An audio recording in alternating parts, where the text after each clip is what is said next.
शङ्कास्पदं शिवविरिञ्चनुतं शरण्यं भृत्यार्तिहं प्रणतबालभवाब्धिपोतां वन्दे महापुरुषते चरणारविन्दम् अस्ति स्वस्मरुणीकराग्रविगलत् कल्पप्रसूनाप्लुतं वस्तु प्रस्तुत वेणुनादलहरे निर्वाण निर्व्याकुला स्रस्रस्तस्तिवन्ति विविलसत् गोपी सहस्रावृता हस्तन्यस्तनतापवर्गमखिलो दारं किशोराकृते व्यासाय नमो नमः शुभदेव स्वरूपिणे नमो नमः। पूज्यपाद व्यास जी को तिलक लगा के माला धारण करा के दक्षिणा देंगे, फिर सभी ब्राह्मणों को तिलक करेंगे, संगीत कलाकारों को तिलक करेंगे, फिर दक्षिणा प्रदान करेंगे। हाँ, सभी ब्राह्मणों को तिलक करेंगे। चरण धोई चरणा भक्त दीजे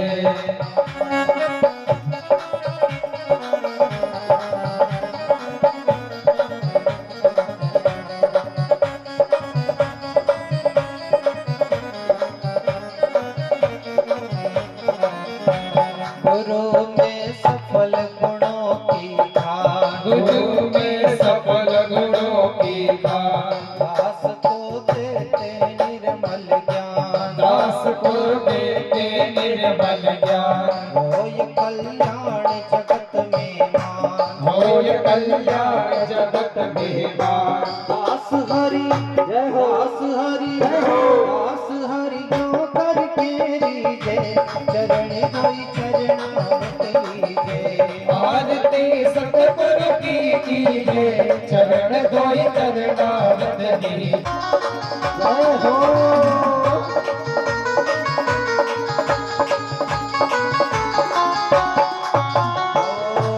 गुरु बिन ज्ञान नहीं आवे, गुरु बिन ज्ञान नहीं आवे, वेद को चारों पढ़ियावे, वेद को चारों बंद रहे मति बंधन छूटे बंद, रंग में जय हो, रंग में जय हो, रंग में उनके नावी जय हो, कोई चरणामृत लीजे, आरती सतगुरु की कीजे चरण कोई चरणामृत लीजे, आरती सतगुरु की कीजे चरण कोई चरणामृत लीजे।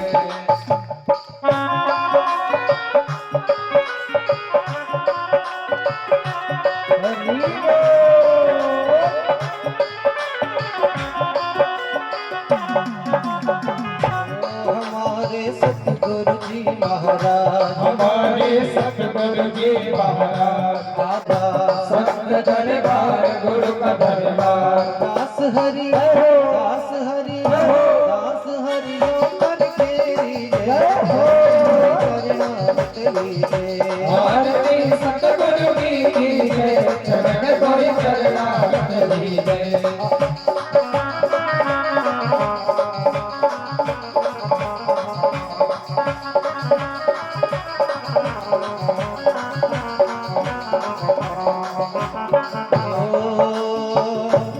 सतगुरु जिन पर हो दयाल, सतगुरु जिन पर हो दयाल, उनसे दूर रहे जंजाल, उनसे दूर रहे जंजाल, विघ्न दे टाल रखे खुशहाल, विघ्न दे टाल रखे खुशहाल, नहीं वो नहीं वो नहीं वो अब गुण तो कीजे चरणी कोई चरणामृत लीजे, आरती सतगुरु की कीजे चरण कोई चरणामृत लीजे।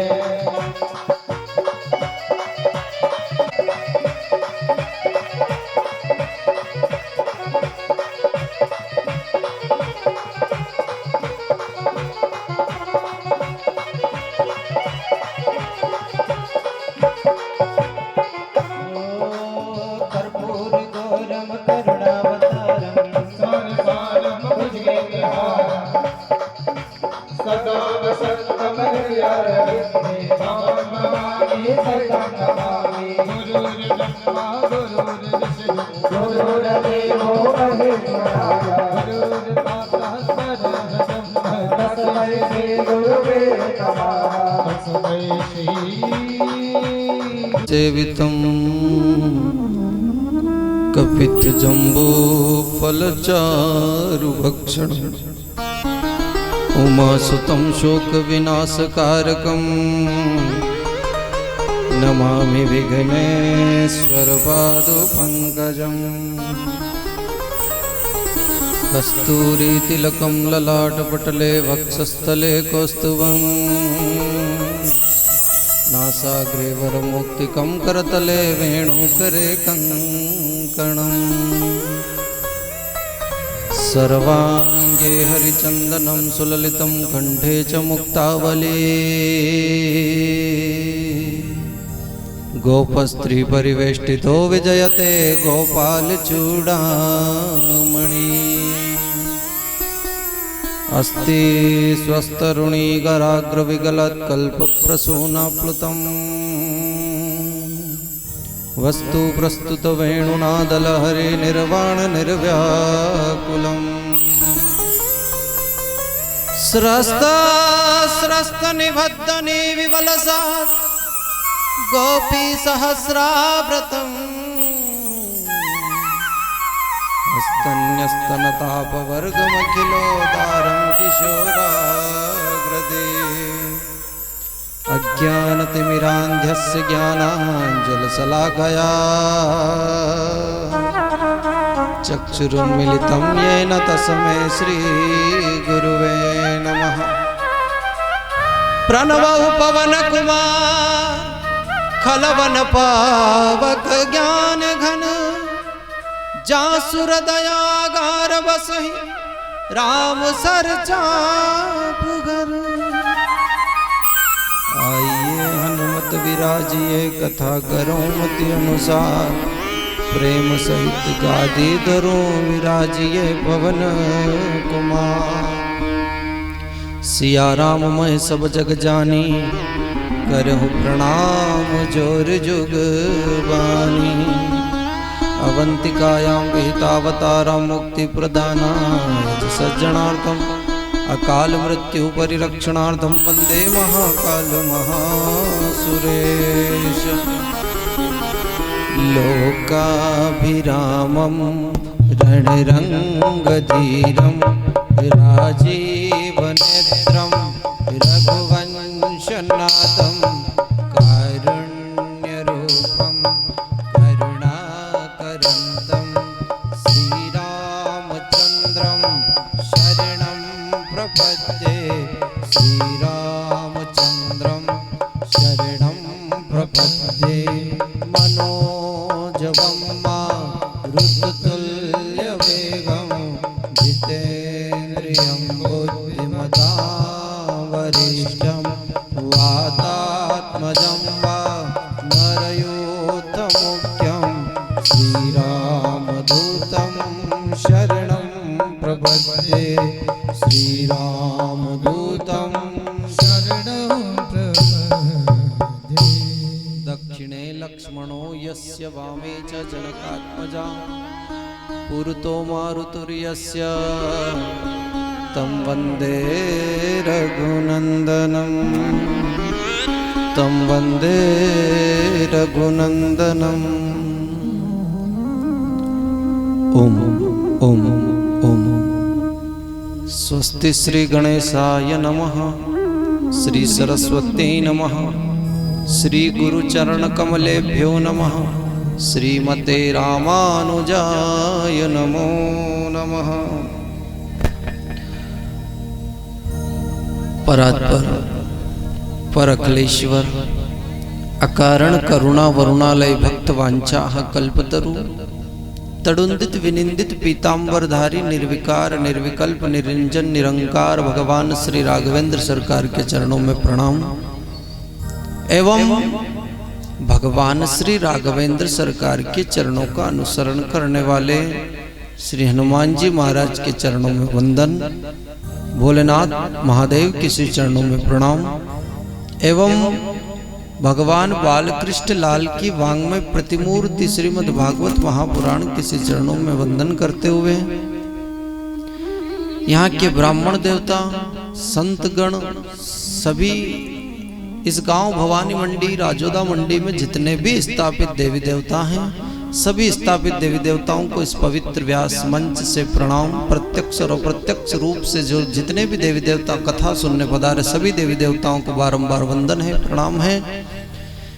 सात स्वरों के उपासक, संगीत साथी भाई पंकज भाई, राहुल भाई, सभी ब्राह्मण देवताओं को एवं जितने भी आप रसरसिक श्रोता इस समाज के परिवार से आमंत्रण निमंत्रण से पधारे हुए आप सभी मेहमानों को, इस कॉलोनी वासी को, नगरवासी को, ग्रामवासी को, क्षेत्रवासियों को कथा के शुभारंभ में आप सभी को हमारा भाव भरा प्रेम भरा जय श्री कृष्ण। आइए हम कुछ कहें और आप कुछ सुने। वक्ता और श्रोता का तारतम्य मिले उससे पूर्व हम हमारी वाणी को जरूर पवित्र करें, क्योंकि जब तक हमारी वाणी पवित्र नहीं होगी, जब तक कथा समझ में नहीं आएगी। अभी आप बैठे जरूर यहाँ हो, लेकिन सब एक दूसरे की बुराई करने में बात में लीन हो, है ना। कोई तो किसी के माथे पर हाथ घुमा कर के आशीर्वाद दे रहा है, न कोई हाल चाल पूछ रहा है, न कोई पूछ रहा है कि आप कभी पधारिया हो। आइए वाणी को पवित्र करें, इसके बाद में इस सत्संग में आनंद लें। कृष्णा कृष्णा कहे मेरा मन, कृष्णा कृष्णा कहे मेरा मन, मेरा मन, मेरा मन। वो अब तो दे दो प्रभु जी दर्शन, अब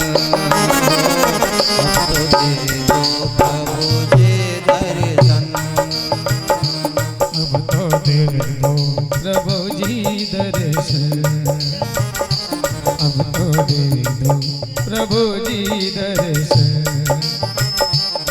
कृष्णा कृष्णा कहे मेरा मन, अब तो दे दो प्रभु जी दर्शन। कृष्णा कृष्णा कहे मेरा मन, अब तो दे दो प्रभु जी दर्शन। ओ कृष्णा कृष्णा कहे मेरा मन, अब तो दे दो प्रभु जी दर्शन।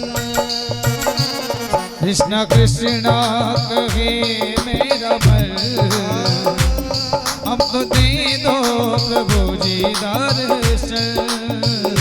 कृष्णा कृष्णा कहे मेरा मन, अब तो दे दो प्रभु जी दर्शन। कृष्णा कहे मेरा मन, अब तो दे दो प्रभु जी दर्शन।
रामचंद्र भगवान की जय हो, व्यास जी महाराज की जय हो, सुखदेव भगवान की जय हो।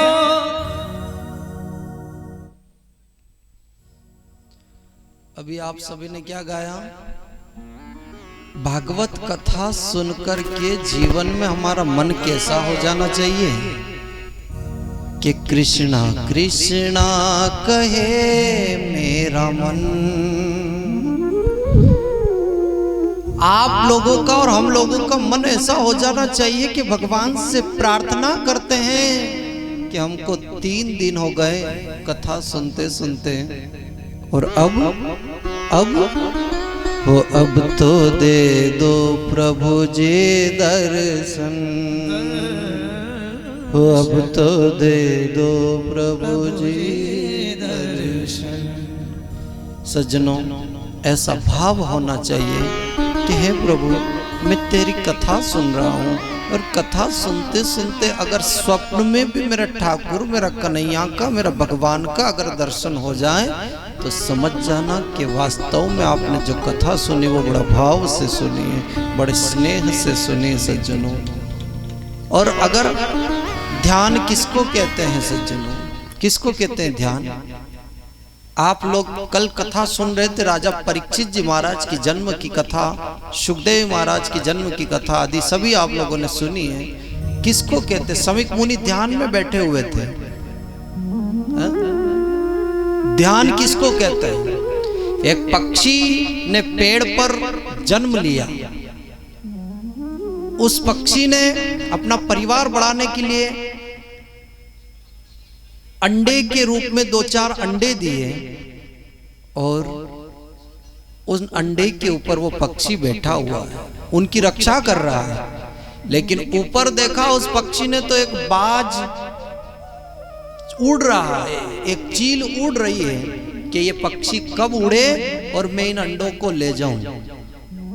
अब नीचे उस पक्षी ने निगाह डाल करके देखी सज्जनों, तो एक शिकारी धनुष बाण लेकर के उस पक्षी को मार करके उन अंडों को लेने आया। अब वो नीचे भी देखा तो मौत है और ऊपर भी मौत है। अब ध्यान किसको कहते सज्जनों? वो पक्षी क्या करेगा? उस पक्षी ने भगवान चार भुजानाथ का ध्यान किया और हे प्रभु आज मेरे इन बच्चों की रक्षा करना, क्योंकि ऊपर भी मौत है और नीचे भी मौत है। सज्जनों, उस पक्षी का ध्यान ऐसा था कि उस भगवान पर ध्यान लगा।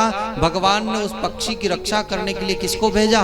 एक काले नाग को भेजा। और काला नाग गया जहां वो शिकारी धनुष बाण लेकर के निशाना साध करके खड़ा था, उसको डसा तो उस शिकारी का निशाना चुका और किसको लगा? जो ऊपर चील उड़ रही थी उसको लग गया। तो महाराज ध्यान इसको कहते हैं कि भगवान के ध्यान से नीचे की मौत भी टल गई और ऊपर की और पक्षी सुरक्षित है। ध्यान इसको कहते हैं। भावो विद्यते देवो। सज्जनों, जहां मेरा परमात्मा रहता है, जहां भाव है वहीं पर तो भगवान है। तू सोच ले मन में राम है तेरे तन में, क्यों ढूंढता है हर घड़ी राम है तेरे मन में। हम लोग भगवान को ढूंढने के लिए मंदिर जाते हैं, मस्जिद जाते हैं। हम लोग परमात्मा को खोजने के लिए कहां कहां नहीं जाते हैं। क्या मिला भगवान? नहीं महाराज, भगवान तो कहां पर बैठा है? तू सोच ले मन में राम है तेरे तन में, क्यों ढूंढता है वन में राम तो तेरे मन में। राम तो केवल तेरे मन में बैठा हुआ है, लेकिन जहां राम तहां काम नहीं और काम तहां राम नहीं। दिल में राम को बिठाना है, अगर बिठा लिया तो काम कभी आ नहीं सकता, और अगर राम काम को बिठा लिया तो मेरा राघवेंद्र कभी नहीं आ सकता है। इसलिए दिल में किसको बिठाना है? मेरे परमात्मा को बिठाना है। लेकिन बहुत सारे कथा सुनने के आलसी लोग होते हैं ना, तो वो कहते हैं कि क्यों महाराज श्री वहाँ कथा हो रही है आप पधारो ना। तो बुजुर्ग लोग कहते हैं कि भगवान वहाँ थोड़ी है क्या, भगवान तो मेरे दिल में बैठा हुआ है। लेकिन ईमानदारी से बताओ, आपके दिल में राम बैठा है कि काम बैठा है? मन में कोई और बैठ जाएगा तो भगवान को आने में शर्मिंदगी लगेगी सज्जनों। इसलिए भगवान की कथा तन मन धन से सुनना चाहिए, श्रवण करना चाहिए। यही कृष्ण कथा कहती है, यही भागवत की कथा कहती है। बोलो जय श्री कृष्ण। कल आप और हम सभी ने कथा सुनी थी। कहां तक सुनी थी? राजा परीक्षित जी को 7 दिन में मृत्यु का श्राप मिला। राजा परीक्षित जी को 7 दिन में मृत्यु का श्राप मिला। यहीं तक कथा थी ना। परीक्षित जी ने एक ही प्रश्न किया सभी संत और ब्राह्मणों से कि जल्दी मरने वाले व्यक्ति को क्या काम करना चाहिए। अच्छा, आप लोगों को पता चल जाए, वैसे आप सब जाने वाले तो नहीं हो, लेकिन कभी भगवान ऐसी गलती से आपको लेने आ भी जाए तो महाराज आपसे कोई पूछे कि जल्दी मरने वाले को क्या काम करना चाहिए, तो आप यही कहोगे ना, कुछ मंदसौर वाली बिटिया को बुला लो, दिल्ली वाली बेटी को बुला लो, उसको बुला लो। महाराज जल्दी मरने वाले को क्या काम करना चाहिए? परीक्षित जी ने सभी से पूछा, लेकिन कोई फैसला नहीं कर पाया। जब फैसला करने के लिए 7 दिन में मुक्ति दिलाने के लिए कौन आया उनकी मंडली में? सुखदेव जी महाराज। बोलो सुखदेव भगवान की। सुखदेव भगवान उनकी मंडली के मध्य में पधारते हैं। तब परीक्षित जी ने गुरु बनाया। किसको? सुखदेव महाराज को। और जिसके जीवन में गुरु नहीं उसका जीवन शुरू नहीं। महाराज जिंदगी की शुरुआत कब होती है? गुरु से होने। और गुरु बनाना चाहिए महाराज जीवन में। अच्छा, आप लोग कहते हो ना गुरु बनाना जान करके और पानी पीना छान करके। पानी छान करके पीने से साफ हो जाता है। तो चलो एक काम करते हैं, ये नाली जा रही है, इस नाली का पानी में एक बार नहीं 10 बार छानूं और छान करके एक गिलास भर के आपको दूं, पियोगे? पानी पीना छान करके और गुरु बनाना जान करके। गुरु कैसा होना चाहिए? गुरु ऐसा होना चाहिए जो समदृष्टि रखे महाराज, सबके लिए समानता का व्यवहार रखे, वही सच्चा गुरु होना चाहिए। और जिसने जीवन में गुरु हमेशा एक होता है, चाहे उसका शरीर मर जाए। बहुत सारे कहते हैं महाराज गुरु दीक्षा तो हमने ली थी लेकिन गुरु जी तो शांत हो गए। शरीर मरता है लेकिन गुरु का मंत्र कभी नहीं मरता सज्जनों। इसलिए जीवन में एक ही गुरु होता है। और मैं तो कहूँ सच्चा गुरु मिले तो बनाओ, नहीं मिले तो हनुमान जी को अपना गुरु मान लो, क्योंकि जय जय जय हनुमान गोसाई और कृपा करो गुरुदेव की ना। ये सच्चा गुरु तो हनुमान होता है हमारा। इसलिए ऐसा गुरु होना चाहिए जीवन में कि जिससे हमारा उद्धार कर दे, बस वही गुरु होता है। तो आज परीक्षित जी ने गुरु बनाया जिन्होंने 7 दिन में ही उद्धार कर दिया। और चरणों में बैठ गए, गुरु दीक्षा ली और उन्होंने एक ही प्रश्न किया कि गुरुदेव मैं आपसे जानना चाहता हूँ कि मुझे श्राप मिल गया है, 7 दिन में मैं मरने वाला हूँ। अब बताओ जल्दी मरने वाले को क्या काम करना चाहिए? तो क्या करना चाहिए? सुखदेव महाराज कहते हैं राजन, अगर जिस इंसान को पता चल जाए कि वो मरने वाला है 7वें दिन, तो उसको एक ही काम करना चाहिए। क्या? कि श्वास श्वास पर कृष्ण भजो, वृथा श्वास जनित हो, और ना जाने इस श्वास की आवन जावन हो, आवन जावन हो। अगर जल्दी मरने वाले इंसान को एक ही काम करना चाहिए कि श्वास श्वास पर कृष्ण का नाम लेना चाहिए। जो श्वास चली गई वो दोबारा लौट कर के आएगी या नहीं, इसकी कोई गारंटी है क्या आपके पास में? नहीं महाराज। जब गारंटी नहीं है तो फिर 100 साल की क्यों सोचते हो? बरसों का भरोसा, परसों का भरोसा नहीं, और हम बरसों की सोचते हैं। इसलिए श्वास श्वास पर कृष्ण भजो।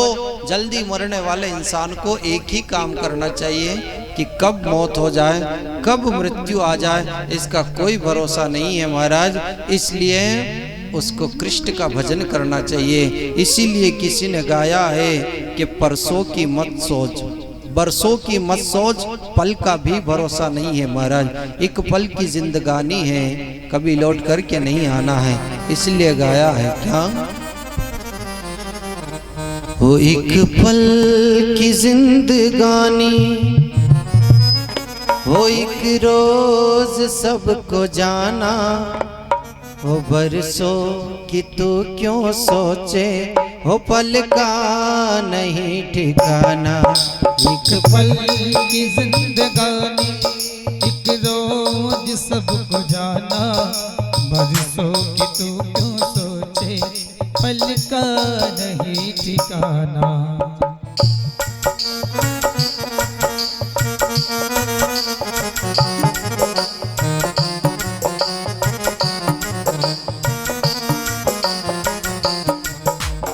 पल की जिंदगानी एक रोज सबको जाना, बरसों की तू क्यों सोचे ओ पल का नहीं ठिकाना।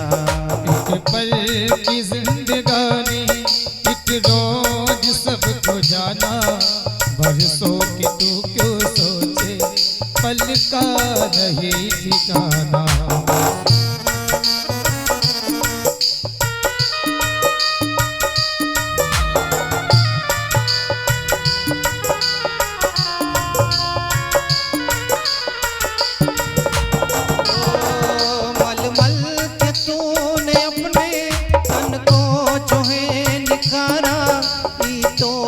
खुशबुओं से महके शरीर सारा, मलमल के जो है तूने अपने ही तन को संवारा, इत्रों की खुशबुओं से महके शरीर सारा। काया न साथ देगी, काया न साथ देगी, ये बात ना भुलाना, बरसों की तू क्यों सोचे ओ पल का नहीं ठिकाना। कुछ पल की जिंदगानी एक रोज सबको जाना, बरसों की तू क्यों सोचे, पल का नहीं ठिकाना।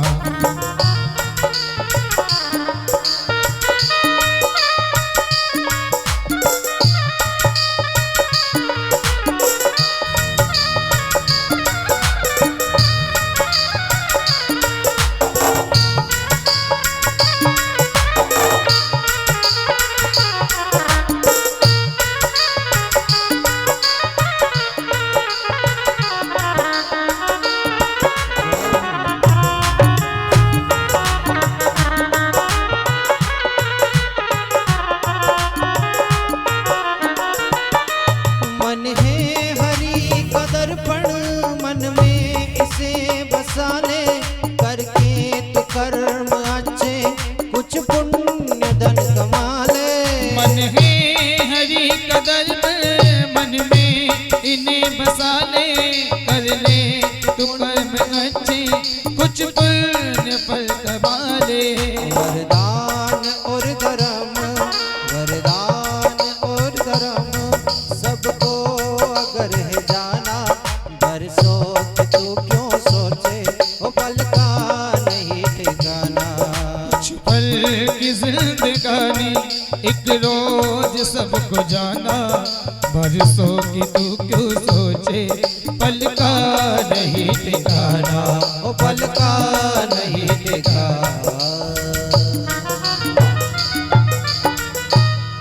सज्जनों, हम लोग बरसों की सोचते लेकिन पल का भी ठिकाना नहीं है, इसलिए आज कहते हैं परीक्षित जी महाराज कि गुरुदेव मैं बरसों की नहीं सोच रहा हूं, मैं तो यूं बताओ कि मेरे पास समय कम है और कम समय में व्यक्ति भगवान से कैसे मिल जाता है वो कथा मुझे बताओ।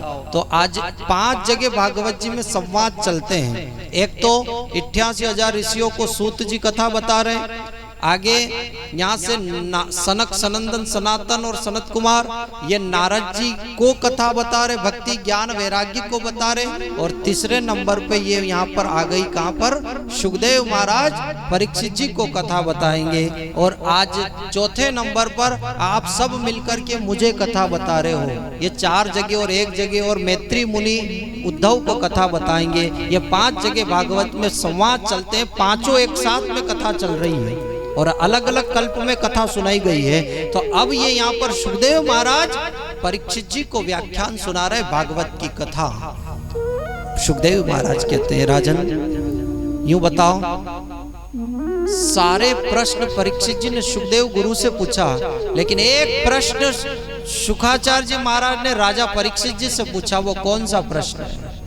वो प्रश्न पूछा कि राजा मैं तुझे 7 दिन में तेरा उद्धार तो कर दूंगा, लेकिन एक प्रश्न का जवाब दे दे। यूं बता कि भगवान किसको मिलते हैं? तो परीक्षित जी ने कहा कि दिन में 5 बार स्नान करने वाले को भगवान मिलते हैं। तो शुकाचार्य जी महाराज कहते अगर दिन में 5 बार स्नान करने वाले को भगवान मिलते होते तो जिन राम जी ने भीलों को गले से लगाया था वो 6-6 महीने तक नहाते नहीं थे महाराज, फिर भी राम जी ने उनको गले से लगाया। नहाने वाले को भगवान नहीं मिलते हैं। बता राजा किसको मिलते हैं भगवान? तो परीक्षित जी कहते हैं कि फिर तो भगवान लंबी उम्र वाले को मिलते होते, जिसकी 100 साल से ऊपर उम्र हो जाए। भगवान सुखदेव भगवान कहते हैं नहीं राजन, लंबी उम्र को देख करके भी मेरा ठाकुर कभी राजी नहीं होता। अगर लंबी उम्र वाले को मिलते होते तो ध्रुव जी की क्या उम्र थी? 5 साल के ध्रुव को मेरे भगवान दर्शन देने आ गए। तो बता राजा किससे मिलते हैं भगवान? शुकाचार्य जी महाराज कहते हैं फिर तो भगवान विद्वान को मिलते होंगे, ब्राह्मण को मिलते होंगे। नहीं महाराज, अगर भगवान विद्वत्ता को देख करके आते तो हाथी कितना विद्वान था, तिल भर सूंड रह गई और पकड़ करके उसका उद्धार कर दिया। बता राजा, कंफ्यूज हो रहा है तू? फिर तो जाति को देख करके भगवान मिलते होते कि संत हो या ब्राह्मण हो या राजपूत हो, ऐसी समाज वाला अगर तपस्या करता तो भगवान मिल जाए। तो उस वक्त भगवान कह रहे हैं नहीं राजन, भगवान बिरादरी को देख करके भी कभी नहीं आते। अगर भगवान जाति से राजी होते तो का जाति विदुरस यादव बते, विदुर की क्या जाति थी और दासी के घर जाकर के भगवान ने केले के छिलके खाए। जब ये बात कही तो परीक्षित जी खड़े हो गए। उन्होंने कहा कि दासी के घर जाकर के केले के छिलके खाए, ये कथा मुझे विस्तार से सुनाओ ना गुरुदेव, मुझे जानना है कि भगवान केले के छिलके कैसे खाते। तो आप सभी वो कथा सुनना सज्जनों, बहुत ही रोचक कथा है और बहुत ही आनंददायी कथा है। ये भी महाभारत का विषय है सज्जनों। और वो कथा में कहते हैं भगवान निवेदन कर रहे हैं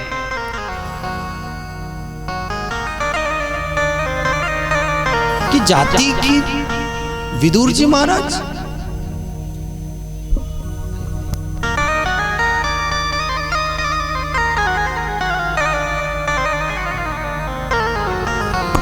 कहते हैं ये भी महाभारत का विषय है कि भगवान ने केले के छिलके कैसे खाए। आपके 56 भोग को भी भगवान ठुकरा सकते हैं।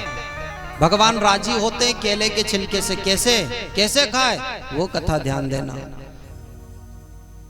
महाभारत का युद्ध जब चल रहा था तो उस वक्त के प्रसारण मंत्री कौन थे? प्रसारण मंत्री कौन थे? विदुर जी महाराज। और विदुर जी महाराज एक दिन गए धृतराष्ट्र के पास में, और धृतराष्ट्र के पास में जाकर के कह रहे हैं महाराज राजन, मैं मंत्री होने के नाते नहीं आया, मैं ब्राह्मण होने के नाते नहीं, मैं एक नागरिक होने के नाते आपको समझाने आया हूं कि कभी भी अन्याय के बेल पर अमृत का फल नहीं लग सकता। हमारा पांडव कमजोर नहीं है, पांडवों के साथ हो रहा अन्याय को रोको महाराज। वो कह रहे हैं धृतराष्ट्र, विदुर जी समझा रहे हैं कि धृतराष्ट्र राजन, अगर एक व्यक्ति को नष्ट कर देने से अगर पूरा गांव सुरक्षित रहता है तो उस व्यक्ति को नष्ट कर देना चाहिए। एक गांव को त्याग देने से अगर पूरा राज्य सुरक्षित रहता है तो उस गांव को त्याग देना चाहिए। और घर के अंदर एक व्यक्ति को त्याग देने से अगर पूरा परिवार सुखी रहता है तो उस व्यक्ति को त्याग देना चाहिए। ऐसा ही आपके घर में दुर्योधन है, इस दुर्योधन को त्याग दोगे तो तुम्हारे जीवन में ये महाभारत जैसा युद्ध नहीं होगा। यह बात विदुर काका धृतराष्ट्र को समझा ही रहे थे, इतने में तो दुर्योधन आया। उन्होंने सुन ली, दुर्योधन ने लात मारी विदुर काका को, मूर्ख, मेरी वजह से तुझे मंत्री पद मिला और मेरे ही पिता को मेरे खिलाफ भड़काता है, दूर हट जा मेरे नजरों से। जब ये बात कही सज्जनों तो विदुर काका को दिल में ठेस लगी। विदुर ने अपनी पत्नी विदुरानी को लेकर के, है तेरे महल में रहना ही कौन चाहता है, निकल गए, महल छोड़ दिया और छोड़कर के कदली के वन में जाकर के पर्णकुटी बनाई। और समय निकलता गया। कुछ समय बाद में आज विदुरानी क्या कह रही है विदुर जी से कि आपको पता है प्रभु आज हस्तिनापुर कैसे सज रही है? बोले दुर्योधन कैसे सज रही है? बोले दुल्हन की तरह सजाई जा रही है। विदुर काका कह रहे क्यों? बोला आज कन्हैया द्वारिका से शांति दूत बनकर के इन पांडवों को समझाने के लिए आ रहा है, कौरवों को समझाने के लिए आ रहा है, शांति दूत बनकर के। अच्छा, लेकिन आजकल आपका मंत्री पद तो रहा नहीं, लेकिन फिर आपको कन्हैया का दर्शन कैसे होगा?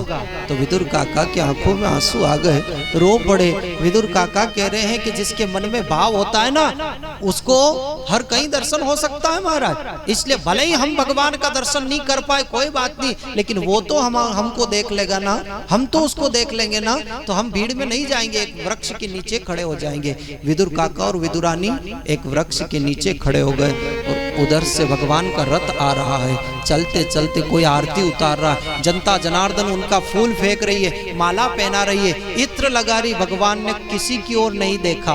किसकी ओर देखा? वृक्ष के नीचे खड़े विदुर काका और विदुरानी की ओर देखा और कह दिया, काका हम तेरे घर जरूर आऊंगा मैं सज्जनों। विदुर काका की आंखों में आंसू आ गए कि इस माला पहनाने वाले जनताओं को आपने नहीं देखा, इत्र लगाने वाले लोगों को नहीं देखा, आरती उतारी इन ब्रजबलिताओं की ओर नहीं निहारा और मुझ जैसे बालक की ओर देखा है। महाराज आपने धन्य कर दिया है।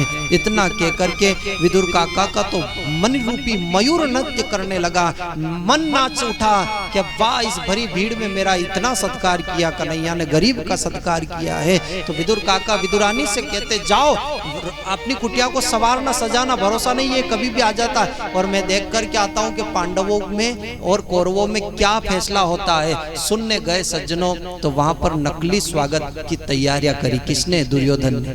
आओ प्रभु आओ आप आओ। भगवान कह रहे दुर्योधन मैं बैठने नहीं आया हूं, मैं समझा रहा हूं कि महाभारत का युद्ध कोई मामूली नहीं है। हजारों स्त्रियां विधवा हो जाएगी, हजारों बच्चे अनाथ हो जाएंगे, इसलिए महाभारत का युद्ध मत करो। वो कह रहे हैं भगवान कि दुर्योधन यूं बता कि ये कौन लगते हैं? बोले मेरे काका, और ये 5 पांडव मेरे काका के बेटे हैं। तो बोले तेरे क्या लगते? बोले मेरे भाई हैं। तो बोले फिर आधा राज्य का अधिकार इनका है कि नहीं है? दुर्योधन ने कह दिया बिल्कुल नहीं है हमारे।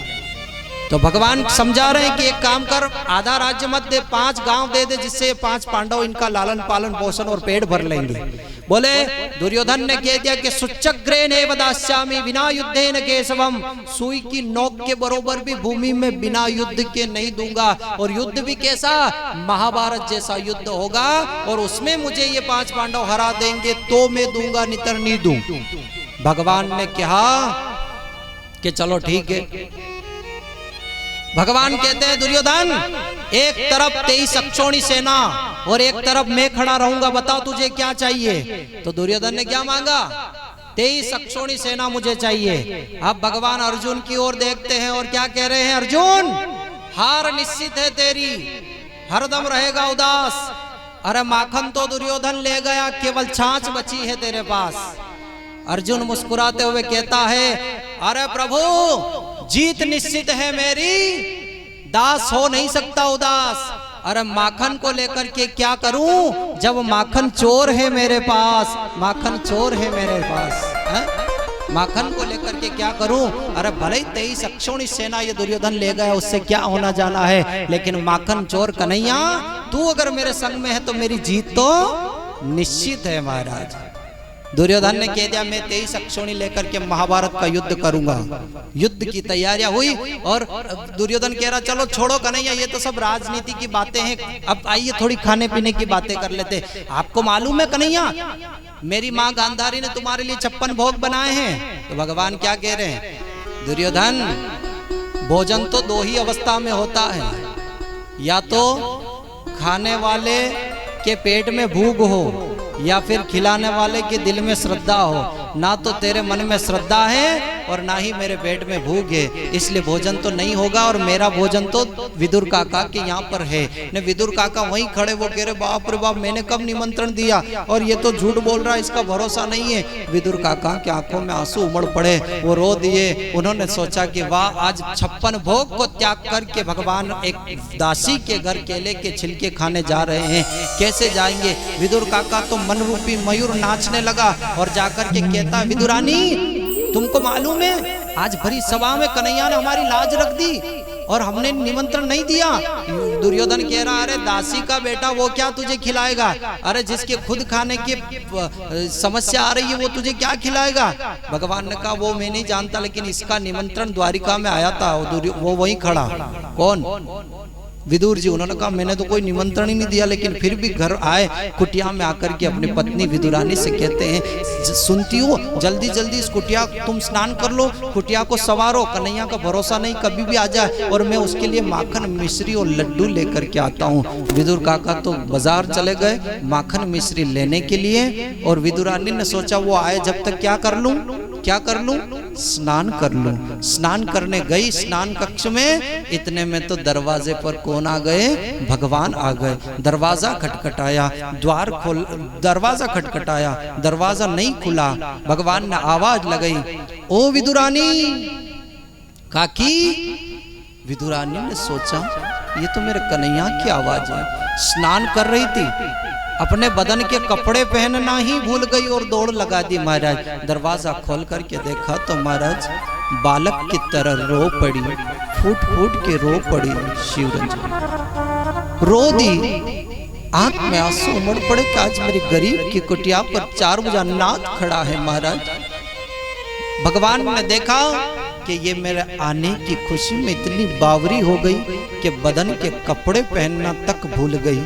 भगवान ने अपना पीत पीताम्बरी ऊपरी हवा में फहराया, जिससे विदुरानी के गले में लिपट गया महाराज, और हाथ पकड़ा।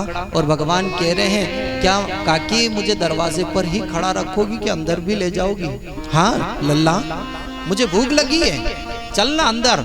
महाराज एक हाथ से भगवान को पकड़ा, अंदर ले गई, और कहाँ बिठाऊं, बाजोट पड़ा था, चौकी को उठाया और कहा लल्ला इस कोने पर बैठ जा। नहीं नहीं नहीं, ये जगह तेरे लिए अच्छी नहीं है, उठ यहाँ से। इस कोने पर बैठ जा, ये जगह तेरे लिए अच्छी नहीं है, उठ। इस कोने पर बैठ जा, ये जगह तेरे लिए अच्छी नहीं है, उठ। महाराज पटिये को बीच में उल्टा रख दिया और कह दिया कि ये जगह तेरे लिए अच्छी है। भगवान ने सीधा देखा न उल्टा, और उल्टे पटिये पर ही मेरा गोविंद बैठ गया।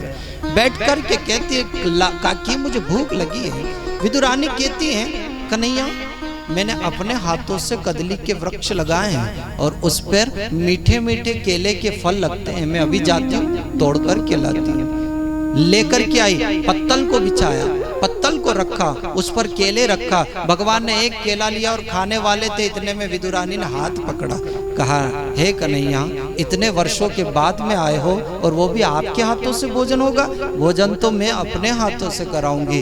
आज विदुरानी ने केले को उठाया, अंदर का केला तो पत्तल पर रखती गई और केले का छिलका मुंह में देती गई। अंदर का केला तो पत्तल पर और छिलका मुंह में देती गई। महाराज कितने छिलके खाए? 45 छिलके खाए। और अंत में विदुर और काका आ गए। उन्होंने कहा विदुरानी तैयारियां करी कि नहीं करी, कन्हैया आने वाला है। तो विदुरानी कहती आने वाला नहीं है, वो तो अंदर बैठा है। देखा तो क्या देखा, आधा छिलका मुंह के अंदर है और आधा बाहर है। विदुर काका को रोना आ गया। उसने कहा कि वाह रे काकी वाह, तुझे शर्म नहीं आई? इतने वर्षों के बाद कन्हैया हमारे गरीब की कुटिया में आया है और वो उनको माखन मिश्री खिलाने की अपेक्षा तो केले का छिलका खिला रही है। विदुरानी को होश आया, उसने कहा लल्ला मैं तो बावरी हो गई थी, लेकिन तुझे तो बोलना चाहिए था ना। आज भगवान भी रो दिए, रोते हुए कह रहे हैं कि हे काकी मुझे तो इतना नहीं मालूम कि मैं छिलका खा रहा हूँ कि केला खा रहा हूँ, मैं तो सिर्फ तेरे प्रेम को खा रहा हूँ, तेरे भाव को खा रहा हूँ, तेरे मन को खा रहा हूँ। महाराज आज विदुर काका ने कहा ले तेरा मुंह खट्टा हो गया होगा, उसको कुल्ला करवाया। इसके बाद में देख लाला मैं तेरे लिए माखन लाया, मिश्री लाया, मेवा लाया, लड्डू। जैसे ही मुंह में रखा तो भगवान जोर जोर से रोने लगे। विदुर काका कह रहे हैं क्यों रोना आ रहा है कन्हैया? बोले मैं इसलिए रो रहा हूं कि मुझे जो स्वाद विदुरानी के उस केले के छिलके में आ रहा था वो स्वाद इस माखन मिश्री और लड्डू में नहीं आ रहा, इसलिए मैं रो रहा हूं। तो भगवान किसके भूखे हैं? 56 भोग के नहीं सज्जनों, भाव के बस में है भगवान। अन्न धन और वस्त्र भूषण कुछ न मुझको चाहिए, आप हो जाओ मेरा बस यही सत्कार है। और बांध लेते हैं भक्त मुझको प्रेम की जंजीर में, इसलिए इस भूमि पर होता मेरा अवतार है। भगवान भाव के भूखे। आप लोग मार्केट जाते हो, भवानी मंडी की सब्जी मंडी में गए हैं, आप वहाँ खड़े होकर के क्या कहते हो? जैसे आपको आलू चाहिए तो वहाँ उस आलू वाले भैया से क्या कहते हो? भैया ये आलू क्या भाव दिए, ये टमाटर क्या भाव दिए, ये मिर्ची क्या भाव दिए। अरे सज्जनों, जब भाव के बिना आलू नहीं मिल सकते, भाव के बिना टमाटर नहीं मिल सकते, भाव के बिना मिर्ची नहीं मिल सकती, तो भाव के बिना मेरा कन्हैया भी नहीं मिल सकता सज्जनों। इसलिए भाव से परमात्मा का भजन करो और भाव से भगवान का कीर्तन करो। और गाने की बात में आज विदुरानी कहती है, क्या कहती हैं? हर घड़ी याद तेरी आए सौतन बन के,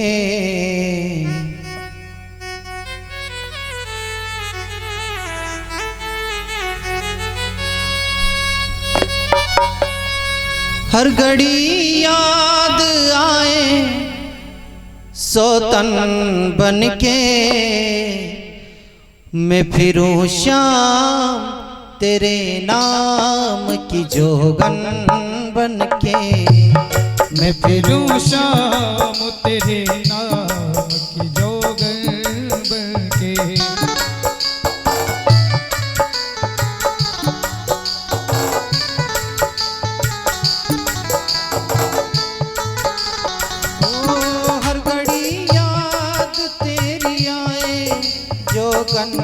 बन के, हर घड़ी याद तेरी आए जोगन बन के, मैं फिरूं श्याम तेरे नाम की जोगन बन के, मैं फिरूं श्याम तेरे नाम की जोगन बन के।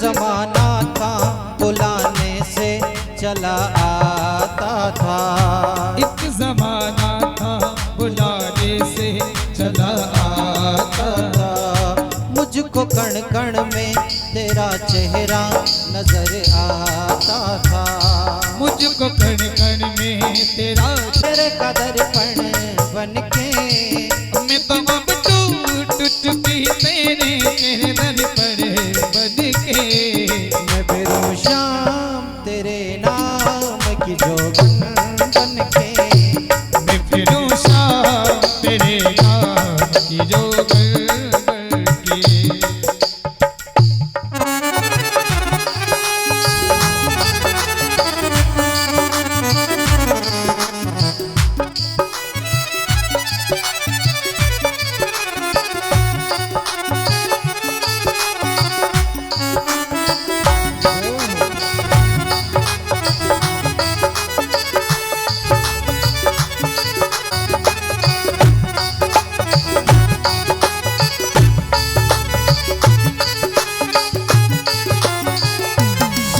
जैसा था दिल मेरा जो तूने तोड़ दिया, शीशे नाता तोड़ लिया, मुझको लगता है किसी और से नाता जोड़ लिया, अब तो हर रात मुझे डसती है नागिन बन के, अब तो हर रात मुझे डसती है नागिन बन के, मैं फिरूं श्याम तेरे नाम की जोगन बन के, मैं फिरूं श्याम तेरे नाम की जोगन बन के,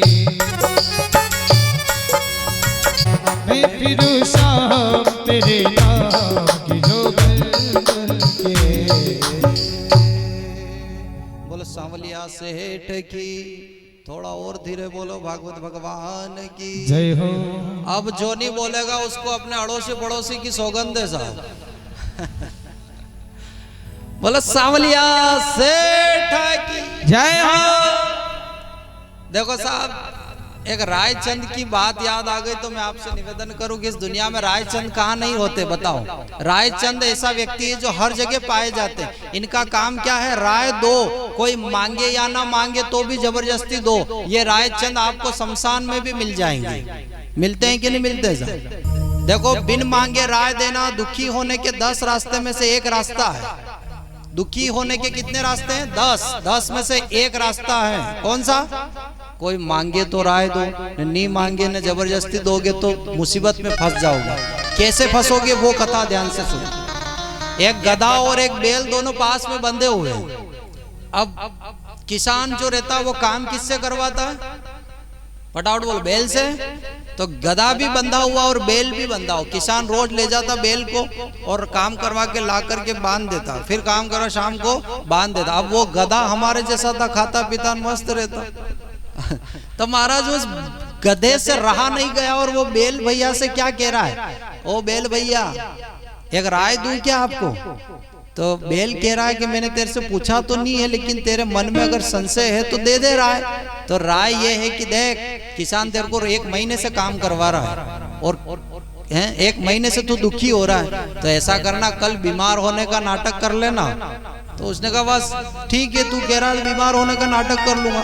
तो कल किसान आया, उस बैल ने बीमार होने का नाटक कर लिया और किसान डंडे मारे तो उठे ही नहीं उठे। तो किसान तो कहाँ का था? राजोदा मंडी का था, उसको तो काम करवाना है। तो महाराज उसने देखा कि वह बैल बीमार है, तो पास में कौन बंधा?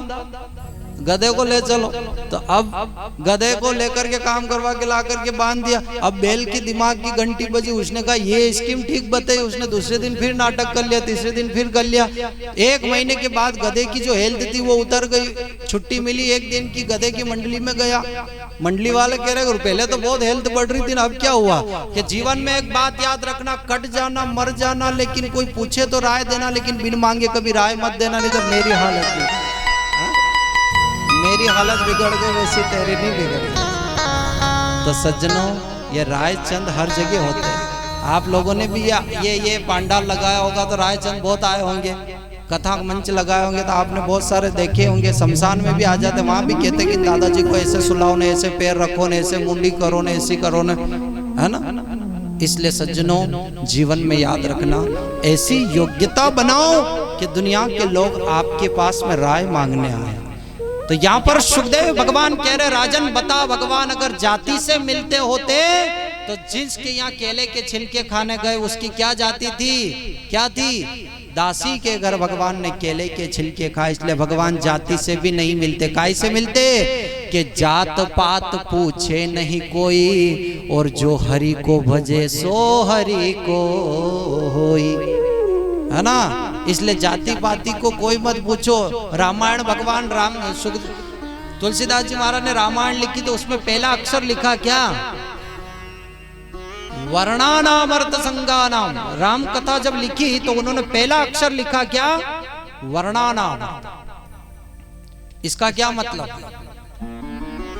इसका मतलब है सज्जनों कि रामचरितमानस और भागवत कथा किसी ब्राह्मण के लिए नहीं है, किसी जातिवादी के लिए नहीं है। किसके लिए है? प्रत्येक वर्ण का व्यक्ति रामचरितमानस और भागवत कथा को सुन सकता और करवाने का अधिकार उस व्यक्ति को है। वर्णाना दयंत नो मानवा, लास्ट में भी आया है मानव और प्रथम में भी आया है वर्ण, यानी कि किसी भी वर्ण की जातियों का व्यक्ति मानव हो तो वो भागवत और सत्संग को सुन सकता है। जात पात पूछे नहीं कोई, जो हरि को भजे सो हरि का होई माना। इसलिए हरि का भजन करने वाला ही परमात्मा को प्रिय लगता है। तो इसलिए भगवान कह रहे हैं कि मैं जाति को नहीं देखता। अगर जाति को देखता तो दुर्योधन के घर मैंने 56 भोग त्यागे हैं और दासी के घर केले के छिलके खाए हैं। इसलिए आज परीक्षित जी कहते, गुरुदेव अब मेरे तो समझ में नहीं आ रही है कि भगवान किसको मिलते हैं, इसलिए आपके चरणों में बैठा हूँ, आप ही बताओ भगवान किसको मिलते हैं। जल्दी मरने वाले व्यक्ति को क्या कर्म करना चाहिए? तो अब वो कथा चालू होती है, अब कथा शुरुआत होती है। वो कथा में वर्णन कर रहे हैं और क्या कह रहे हैं कि राजन सुखदेव परीक्षित जी कह रहे हैं कि गुरुदेव, मैं जब ध्यान करने बैठता हूँ भगवान का, तो ये आंखें कहती है कि गंदी गंदी चीजें देखो, ये कान कहते हैं कि गंदी गंदी सिस्टम को सुनो, और जिह्वा कहती है कि आज रसगुल्ला खाऊं, कि आज पानी पता से खाऊं, कि आज जलेबी खाऊं, कि क्या क्या कहती है ना। इसलिए ये इंद्रियां सब अपनी अपनी ओर खींचती हैं। मेरा मन नहीं लगता ध्यान लगाने में। आप लोग भी मंदिर में जाते हो और मंदिर में जाके आंखें बंद कर लेते हो, क्यों करते हो आंखें बंद? महाराज, भगवान के सामने गए और आंखें बंद कर ली तो मतलब क्या है? आंखें खोल करके उनकी दृष्टि द्रव्य का दर्शन करना चाहिए। और आप लोग ध्यान में आंखें बंद करते हो तो क्या नजर आता आपको? कभी तो कूड़ो नजरे आवे न, कभी भैंस नजरे आवे न, कभी घर री वाता याद आवे, लेकिन भगवान ध्यान में नहीं आवे महाराज।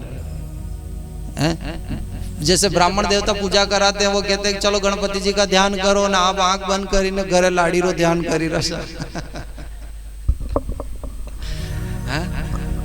सज्जनों, ध्यान करने की जो रीति है वो भगवान से संबंध जोड़ा जाता है, उसी को ध्यान कहते हैं। यानी कि आपको कोई कह दे कि हरिद्वार में भगवान गंगा का ध्यान करो, तो ध्यान ऐसा होना चाहिए जैसे गंगा के यहीं किनारे ही बैठे हो। तो उसी प्रकार से आज यहाँ पर भी सुखदेव महाराज से परीक्षित जी कहते हैं, गुरुदेव मैं ध्यान करने के लिए बैठा हूँ, लेकिन ये इंद्रियां सब अपनी अपनी ओर खींचती है, तो इंद्रियों को वश में कैसे करूं?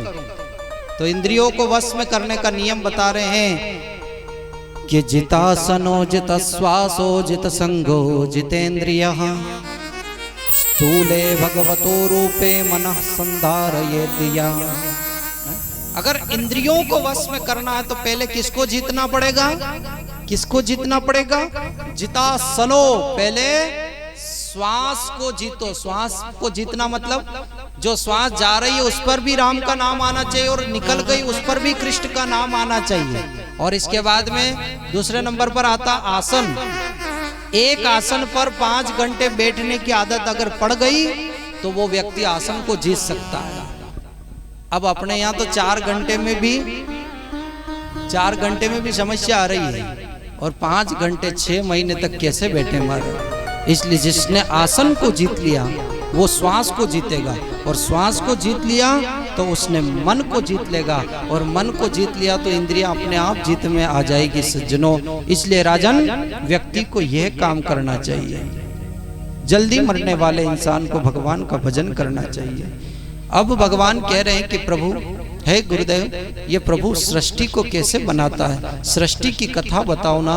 भगवान के राक्षस भी भगवान के बेटे हैं, संत भी भगवान के पुत्र हैं, तो फिर भगवान राक्षसों को मारते क्यों हैं और साधु संत और ब्राह्मणों को बचाते क्यों हैं? ये कथा मुझे विस्तार से बताओ गुरुदेव। तो वो कह रहे हैं कि राजन, अब सृष्टि की विस्तार की कथा सुने।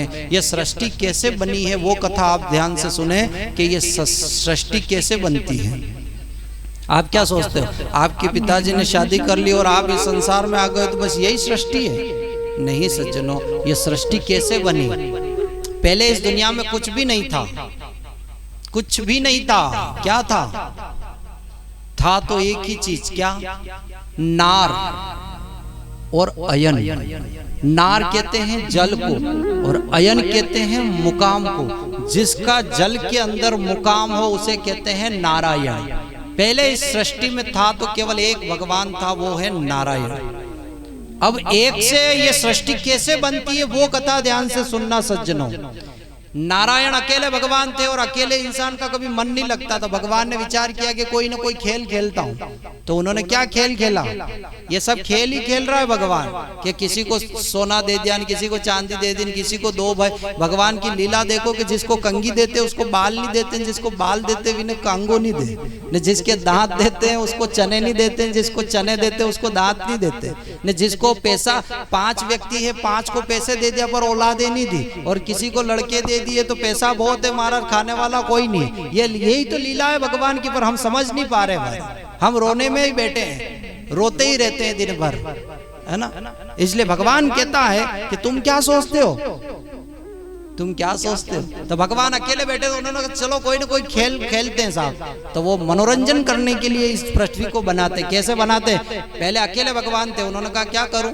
तो एको हम बहुश्याम, एक से अनेक होने की इच्छा हुई तो उन्होंने ध्यान लगाया। तो उनकी नाभि से, आपने वो मंदिर में कभी चित्र देखा होगा, उनकी नाभि से कमल तंतु निकलता है और कमल का फूल खिलता ऊपर, और ऊपर जाकर के एक बालक ने जन्म लिया, है ना। उस बालक ने जन्म लिया, उसने चारों ओर देखा कि मेरे मम्मी पापा कौन है, कौन है, मैं कहां से आया हूं। तो उस बालक ने चारों ओर देखा तो सज्जनों उसके 4 मुख हो गए, तो उसका नाम पड़ गया चतुरानन।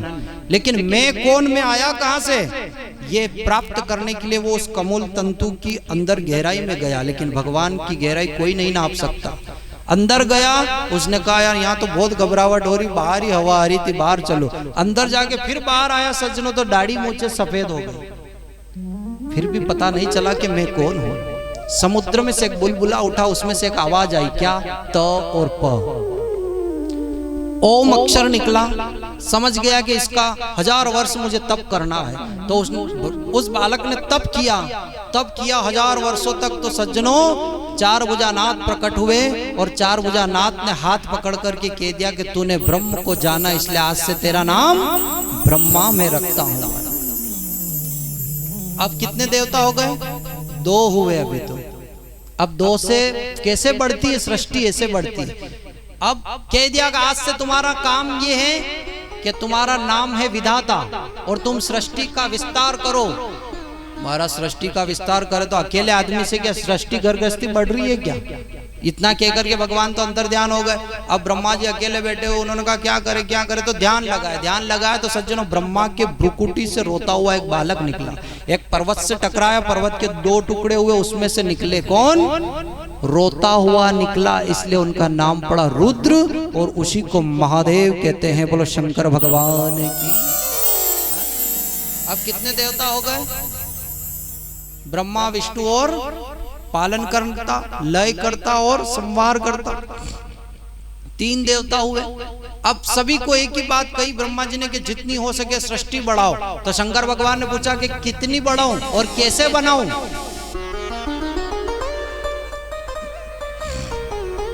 कैसे बनाऊं सृष्टि को?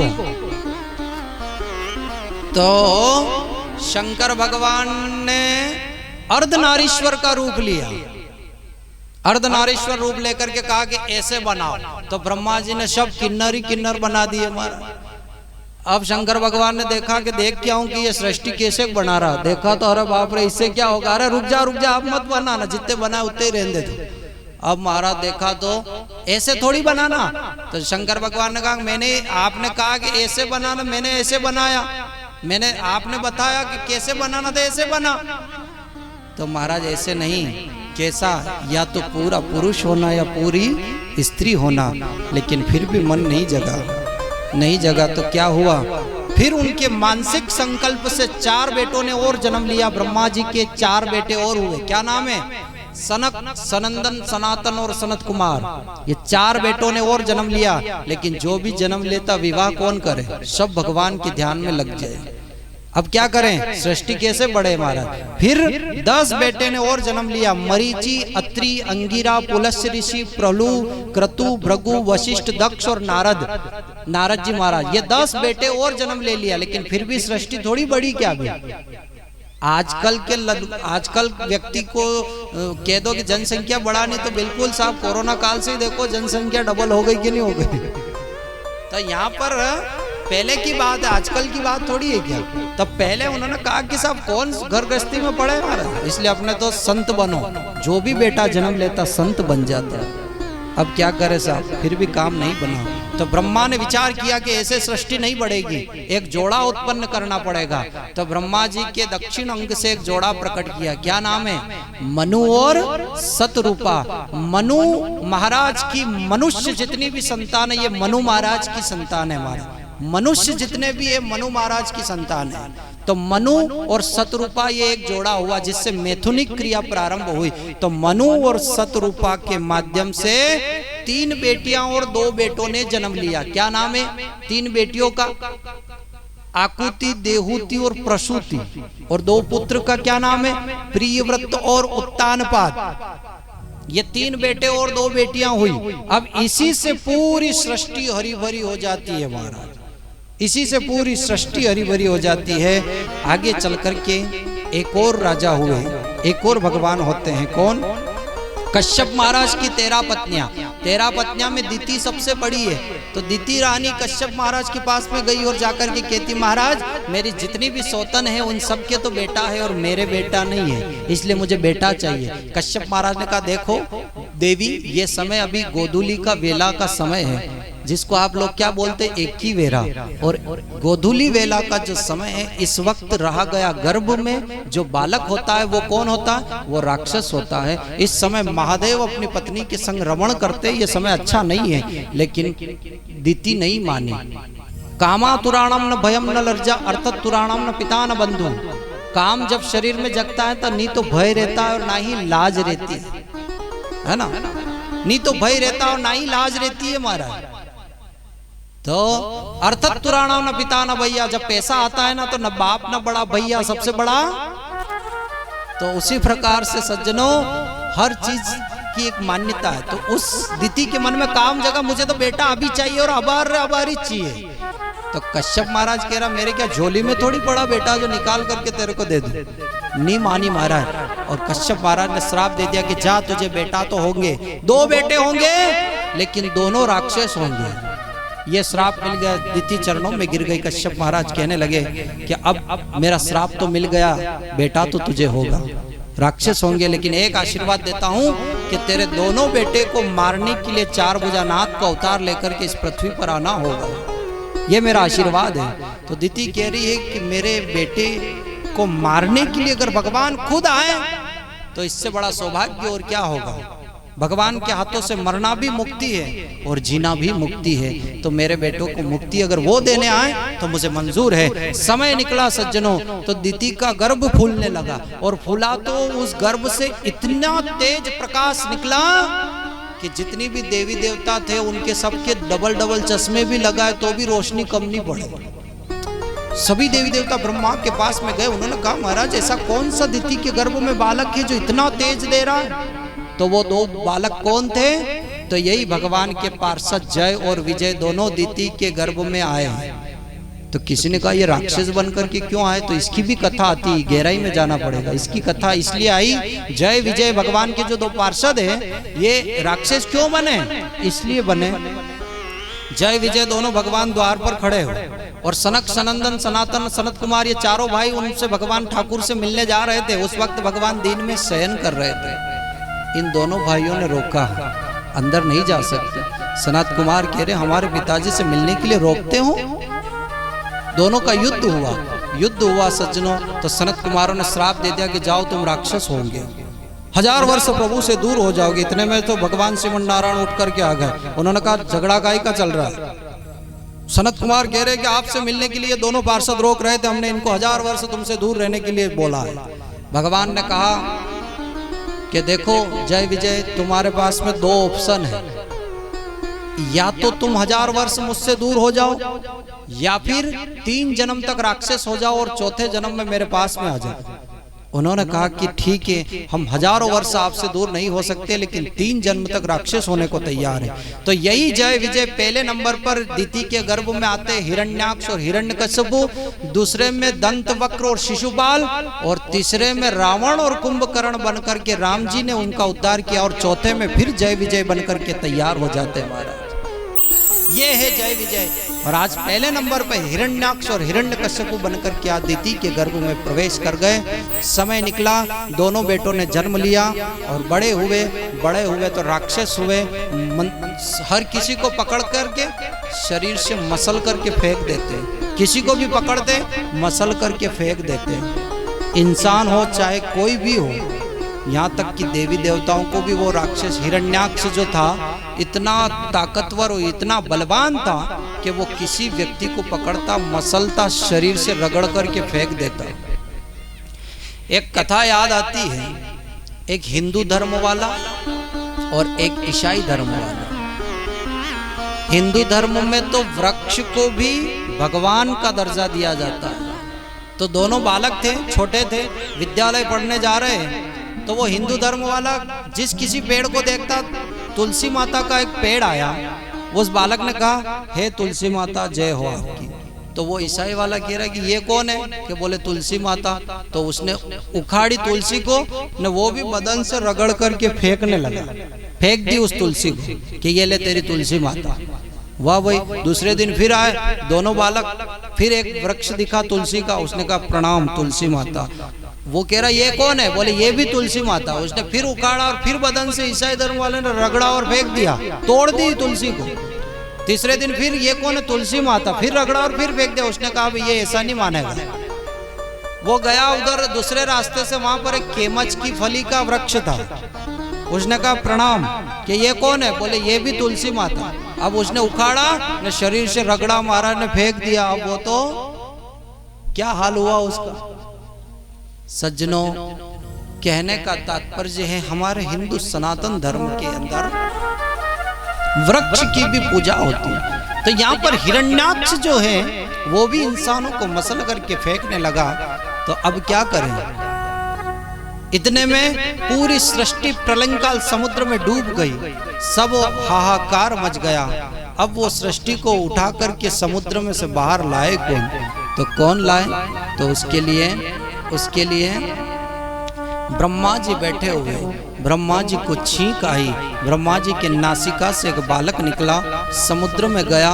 और वही बालक कौन बनता है, भगवान का एक अवतार होता है जिसका नाम है, बोलो वाराह भगवान की। वाराह भगवान का स्वरूप देखा आपने, सूकर का रूप, आगे एक दांत है, समुद्र के अंदर से पृथ्वी को टिका करके बाहर निकल रहे सच में। और वाराह भगवान का रूप लेकर के बाहर निकलते हैं और निकल रहे थे। इतने में तो पहले आकाश में देवी देवता और इंसान उड़ा करते थे। इधर से उड़ रहे नारद जी और उधर से उड़ता हुआ आ रहा हिरण्याक्ष। हिरण्याक्ष ने देखा कि ये नारद जी से आज मुझे झगड़ा करने का मन कर रहा है। बुलाया, ओ नारद जी जरा रुको। नारद जी ने कहा क्या आदेश है, बोले आज मेरे हाथों में खुजली चल रही है। ये हिरण्याक्ष कह रहा है नारद जी से कि आज मेरे हाथों में खुजली चल रही है, क्योंकि रोज मैं किसी न किसी से लड़ता हूँ और आज कोई लड़ने वाला नहीं मिला, तो मेरा मन करना है कि तेरे से लड़ूं मैं। क्या आपको लड़ना झगड़ना आता है, कि केवल वीणा ही बजाना आता है?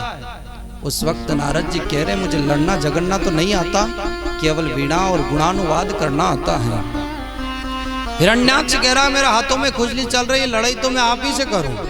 तो नारद जी ने कहा कि मेरा काम लड़ना नहीं, मेरा काम तो लड़ाने का है। और अगर मैं तुझसे ज्यादा किसी ताकतवर इंसान से लड़ा दूं तो हिरण्याक्ष ने कहा कि मुझसे ज्यादा शक्तिशाली इस दुनिया में कौन है? तो नारद जी ने कहा कि एक सूकर का बच्चा, एक वाराह का बालक स्वरूप लेकर के समुद्र के अंदर पृथ्वी को अपने दष्ट्राओं पर टिका करके बाहर निकल रहा है, तो उससे लड़ाई कर, वो तेरे हाथों की ऐसी खुजली मिटाएगा कि कभी जीवन में खुजली ही नहीं चलेगी। अच्छा, और भगवान वाराह पृथ्वी को लेकर के निकल रहे थे। इतने में हिरण्याक्ष पहुंच गया। भगवान ने देखा कि एक बार छोड़ दो, दो बार छोड़ दो, तीन बार छोड़ दिया, फिर भी नहीं माना और भगवान के रास्ते में विघ्न डाल रहा था। तो भगवान ने उस पृथ्वी को आधार शक्ति पर टिकाई और दोनों का युद्ध हुआ। तो भगवान ने उस हिरण्याक्ष का उद्धार कर दिया। वो वाराह भगवान, दो भाइयों में से एक का तो उद्धार हो गया। पृथ्वी को सोरम घाट जी पर स्थापना हुई, पुष्कर में उसका हवन हुआ और इसके बाद में पुनः सारी पृथ्वी को स्थापित किया गया। और अब वो कथा फिर से आगे चलती है। अब आइए, बहुत सुंदर कथा मिलती है, उस कथा में हम प्रवेश करें। उससे पूर्व आप सभी को कितनी बढ़िया नींद आ रही है, सब है नी, सब आराम से सो रहे हैं। ओम। भगवान की सुंदर झांकियों का दर्शन हम करें। और किसी ने गाया है क्या, ओ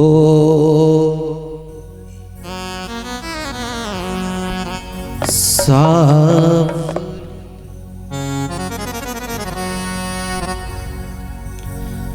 सावली सूरत पे मोहन दिल दीवाना हो गया। सावली सूरत पे मोहन दिल दीवाना हो गया। सावली सूरत पे मोहन दिल दीवाना हो गया। ओ दिल दीवाना हो गया, मेरा दिल दीवाना हो गया। दिल दीवाना हो गया, मेरा दिल दीवाना हो गया। दिल दीवाना हो गया।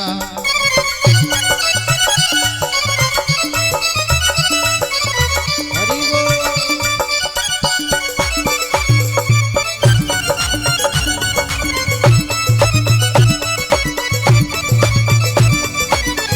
नारे की जय हो।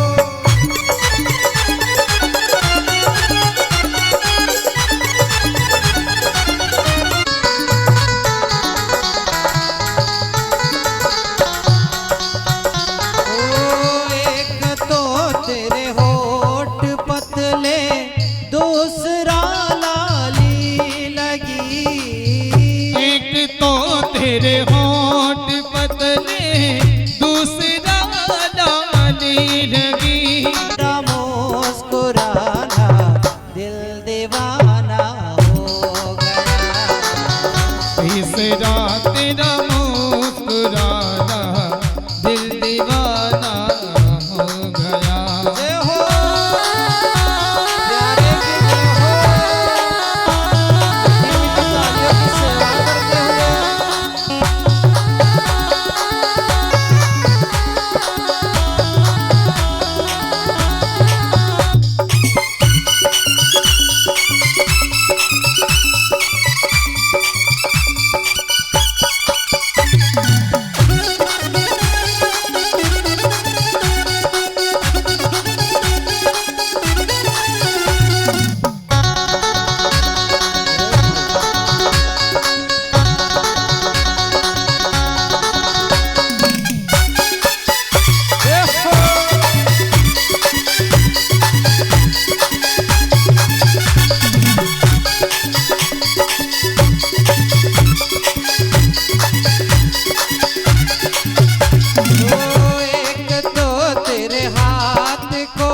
हुए कोमल दूसरा मेहंदी लगी।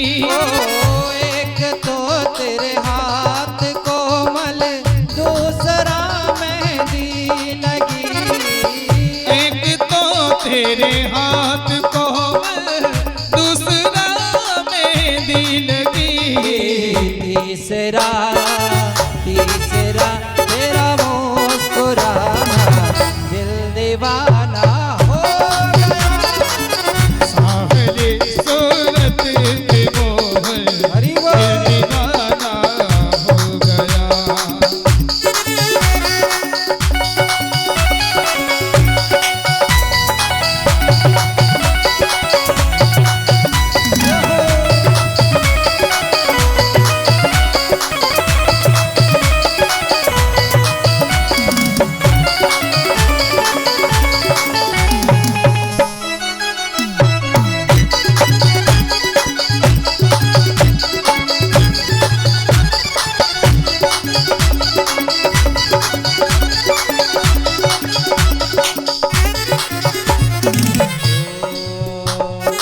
आज बिरज में हो रे रसिया।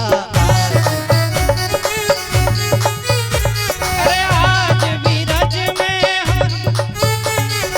आज वीरज में होली रे रसिया। रसिया जोरी रे रसिया। होली रे रसिया मन जोली रे रसिया। अरे आज बिरज में होली रे रसिया। आज वीरज में होली रे रसिया।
बहुत सारे यहाँ ऐसे बैठे हैं जैसे यहाँ बैठने आए हो, है ना।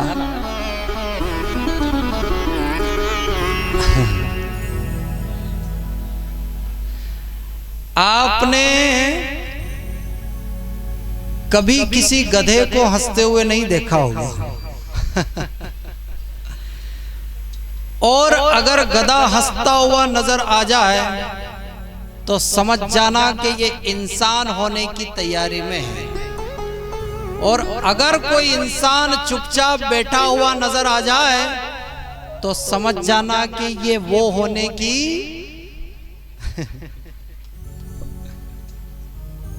तो इसलिए मुस्कुराते हुए कथा में आनंद लेना चाहिए सर, है ना। और मुस्कुराना ही इंसान की फितरत हुआ करती है।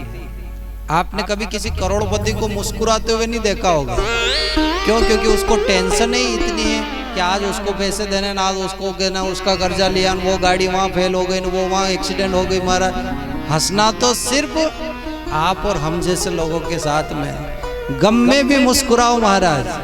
आप लोग कभी फोटो खिंचवाने पहले गए हैं तो वहां पर कैमरामैन के सामने जाकर के उस कैमरे के सामने ठूंठ जैसे खड़े हो जाते हैं, तो वो कैमरामैन क्या कहता है? Smile please. क्यों? वो इसलिए कहता है कि थोड़े से हंस लोगे ना तो आपका फोटो सुधर जाएगा। तो सज्जनों, जब हंसने से फोटो सुधर सकता है तो जो 24 घंटे हंसता रहेगा उसकी जिंदगी भी सुधर सकती है। ये बात मेरा कन्हैया कहता है, ये बात मेरा गोविंद कहते हैं, ये बात मेरा भगवान कहता है। इसलिए मुस्कुराते हुए जिंदगी में आनंद लेते हुए कथा में भी आनंद लेना चाहिए, कथा में भी आनंद लेना चाहिए। लेकिन बहुत सारे यूं बैठे हैं कि क्या करूं, मेरा मन तो नहीं था, पर ये पापा है ना, पापा नहीं माने इसलिए आकर के बैठी हूं, है ना। इसलिए सब कथा में आनंद से बैठे, भाव से बैठे। बोलो जय श्री कृष्ण। सज्जनों, सृष्टि की कथा आप लोग सुन रहे हो तो जरा ध्यान से सुनोगे तो ये सृष्टि समझ में आएगी। सृष्टि फिर भी नहीं बढ़ी, अब क्या करें महाराज। ब्रह्मा जी ने एक और बेटे को जन्म दिया जिसका नाम है कर्दम मुनि। कर्दम का मतलब क्या? कर्दम का तात्पर्य होता है कि जिसने अपनी इंद्रियों का दमन कर रखा हो उसका नाम है कर्दम। और जन्म लेते ही चले गए कहां पर? जंगल में, वन में, कि मुझे विवाह नहीं करना, मैं तो भगवान की प्राप्ति करूंगा।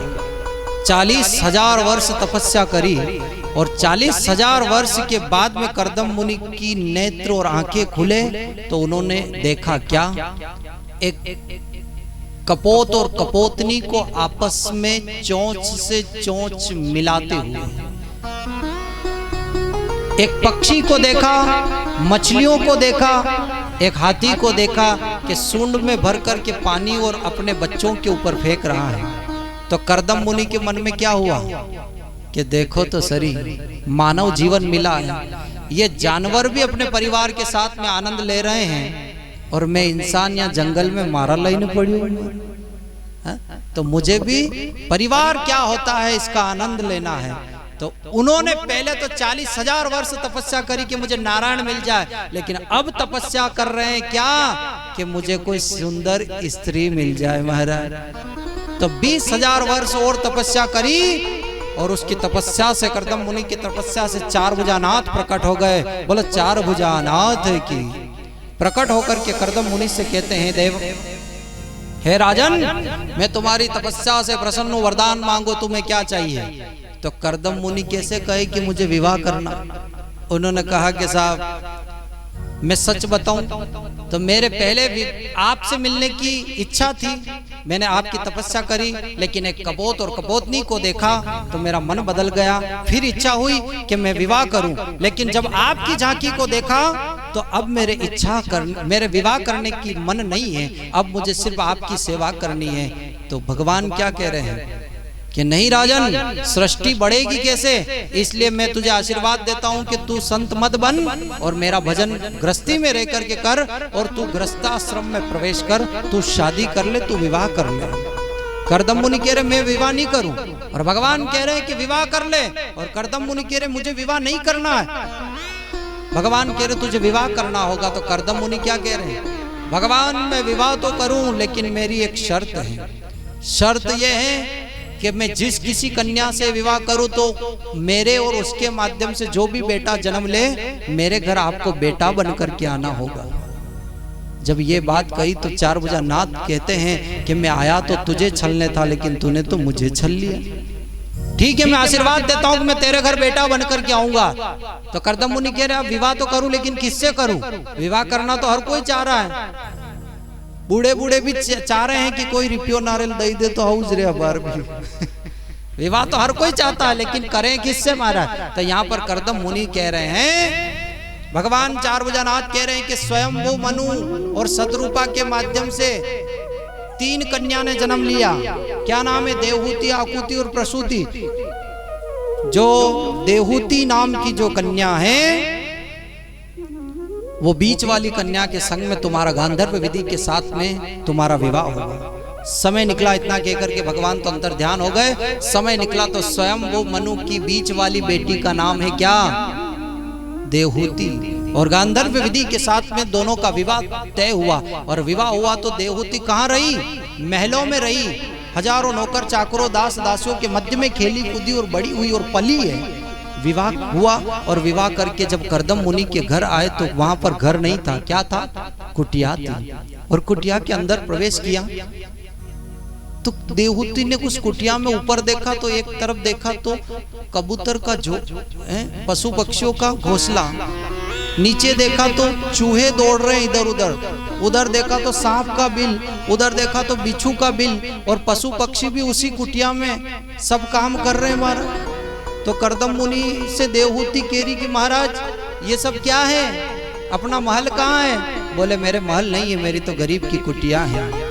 तो बोले ये सब क्या है? बोले ये पशु पक्षी भी इस कुटिया को अपना समझते, इसलिए ये भी यहीं रहते हैं। तो महाराज ये यहाँ रहते तो आप कहाँ रहते हो? बोले 2 बाई 2 का जो आसन है वहाँ मैं रहता हूँ।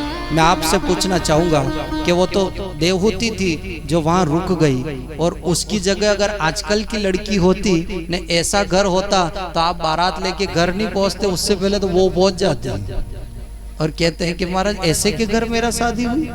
लेकिन देवहूति ने सोचा कि भले ही मैं 1000 नौकर चाकर दास दासियों के मध्य में रही, मेरे घर सब सुख सुविधा और संपन्नता थी, लेकिन मेरी डोली उठी मेरे पिता के घर से, और मेरी अर्थी तो मेरे पति के घर से ही निकलेगी महाराज। इसलिए कहते हैं न ग्रहणी ग्रह मृत्याहु ग्रहणी ग्रह मुच्यते।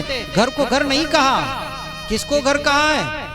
ग्रहणी को घर कहा है। अगर एक औरत चाले तो घर को मंदिर बना सकती है, एक औरत चाले तो घर को नरक बना सकती है, और एक औरत चाले तो घर को सत्संग भवन भी बना सकती है महाराज। ये एक घर की गृहिणी के ऊपर डिपेंड करता है।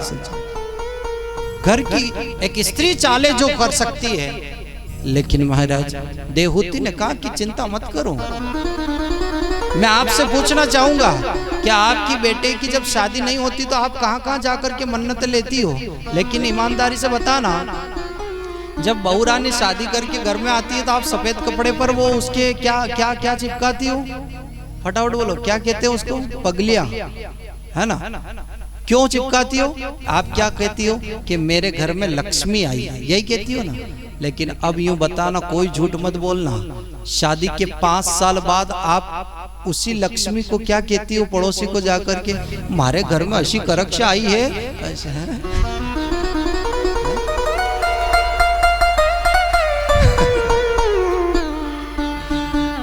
अब मैं पूछना चाहूं कि आप इतने दल बदलू कैसे हो सकते हैं? हा? पहले तो लक्ष्मी और अब वो क्या हो गई आपकी निगाह में? मैं पूछना चाहूंगा इतना दल बदलू क्यों? क्या कारण है? पहले तो लक्ष्मी और फिर ऐसी हालत। जितनी भी सासू माँ हैं, जितनी भी बहुएं हैं, मैं कहना चाहूंगा कि आप जितना प्रेम आपकी बेटी, जब आपकी बेटी रक्षाबंधन पर घर आती है और वो भाभी सोई रहती है और बेटी चाय बनाने जाती है रसोई घर में, तो ईमानदारी से बताना आप धीरे से उसको क्या कहती हो? अपनी बेटी को क्या कहती है? रेवा दे रे, करता रे गाना रे, तू आई है थाकी है ना। तो अब मैं कहना चाहूंगा कि जितने प्यार से, जितने व्यवस्थित प्रकार से आप अपनी बेटी को समझा रहे हो, अगर यही शब्द आपने अगर अपनी बहुरानी को कह दिया कि रहने दे बेटा तू थक गई है, बाद में पी लेंगे चाय, तो सज्जनों वो आपको मां के समान सेवा करेगी, है ना। और आप अपनी मां को हर बात फोन पर कहती हो, अगर वही फोन काट करके अगर आपने अपनी सासू माँ को दिल की बात बताना चालू कर दिया, तो वही सासू माँ आपको बेटी की तरह प्यार देगी सज्जनों, हाँ? वही आपको सासू माँ बेटी की तरह स्नेह रखेगी। लेकिन सासू और बहू के बीच में टकरार कब होती है मैं बताऊं आपको? सिर्फ मानसिकता, ओनली ऑन शंका।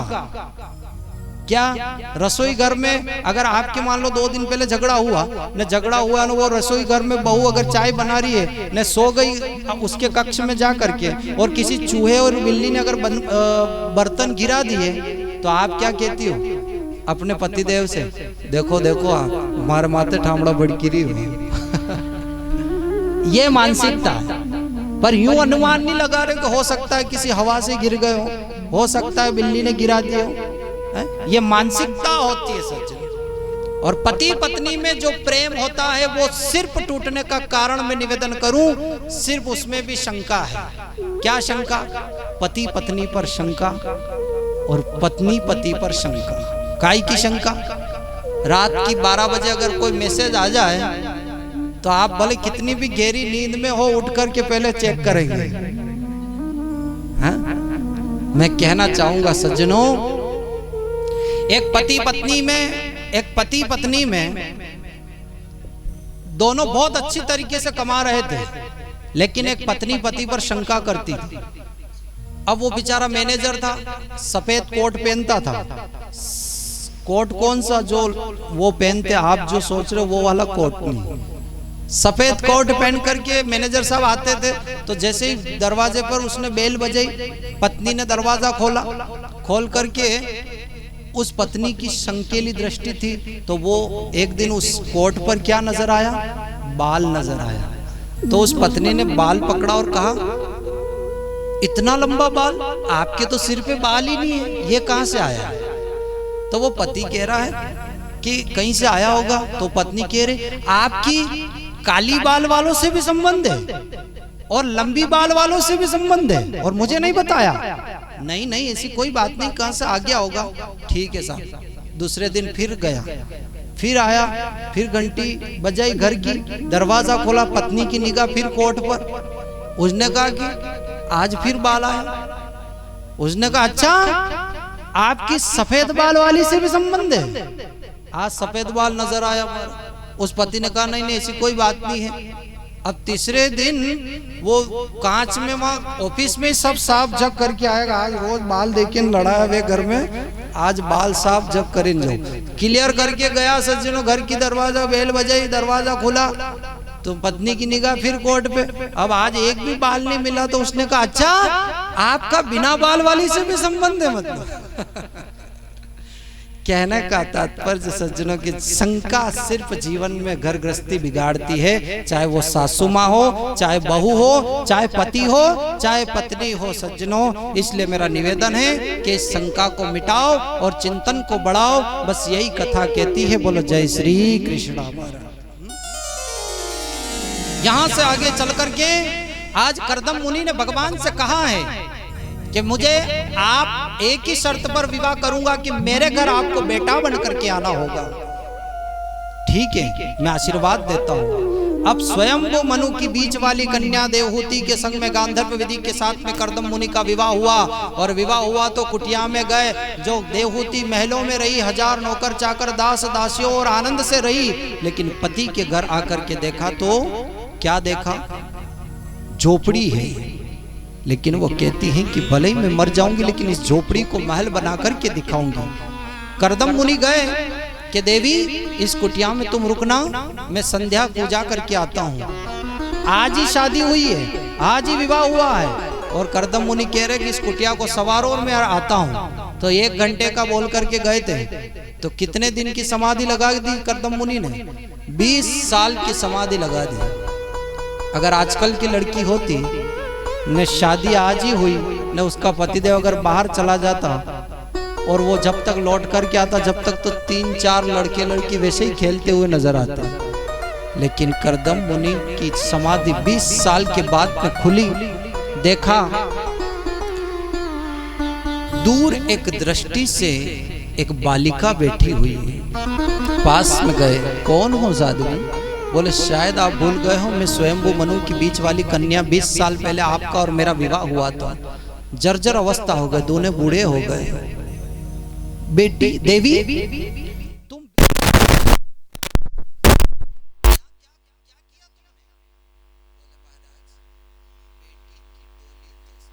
इसका आशीर्वाद तुम्हें जरूर मिलेगा। आंख बंद करो। हाथ पकड़ा करदम मुनि ने देवहूति का। दोनों बूढ़े हो गए, जर्जर अवस्था हो गई। हाथ पकड़ा और कहा देवी आंखें बंद करो, आंखें खोलो। आंखें बंद करके खोली करके देखी तो सामने एक सरोवर आया। देवहूति से करदम मुनि ने कह दिया इस सरोवर में कूद जा। कूद गई। कूद करके देखा तो सज्जनों करदम मुनि भी उसमें कूद गए, और कूदे दोनों तो घुटने के बल पानी हो गया, और उस नहर के मध्य में 9 मंजिला महल बनकर के तैयार हो गया। और करदम मुनि तो हो गए 21 साल के, और देवहूति हो गई 16 साल की, और जवान हो गए महाराज। और 9 मंजिला महल बनकर के 1000 नौकर चाकर दास दासिया, जो सुख अपने पिता के घर नहीं मिला वो आज अपने पति के घर मिल रहा है। न ग्रहणी ग्रह मृत्याहु ग्रहणी ग्रह मुच्यते। घर को घर नहीं कहा है सज्जनों, ग्रहणी को घर कहा है। अगर एक औरत चाले तो घर को मंदिर बना सकती। जैसे करदम मुनि देवहूति ने उस झोपड़ी को भी महल में परिवर्तित कर दिया है। ये होती है भारत देश की नारी। लेकिन सच्चा भाव पति के प्रति होना चाहिए। तो आज समय निकलता गया, आनंद से दोनों रह रहे हैं, दोनों जवान बन गए हैं। और समय निकला तो भगवान से क्या मांगा था कि आपको मेरे घर बेटा बन करके आना पड़े। लेकिन भगवान बेटा दे तो लोगे, कहां से लोगे मार। समय निकला तो इन दोनों के माध्यम से क्या हो गया? पहले नंबर की क्या हुई? भगवान ने बेटी दे दी कला नाम की। दूसरे में फिर बेटी दे दी श्रद्धा नाम की। तीसरे में फिर बेटी देती गति नाम की। चौथे में फिर बेटी देती ख्याति नाम की। 5वें में फिर बेटी दे दी शांति नाम की। 6ठे में फिर बेटी दे दी अनुसुईया नाम की। अब महाराज अबे वेगा अब होगी। इसके चक्कर में कितनी बेटियां हो गई? 9 बेटियां हो गई महाराज। लेकिन फिर भी बेटा, भगवान ने कहा कि तू मुझे फंसाने आया था, अब तू भी झेलता रहे आराम से।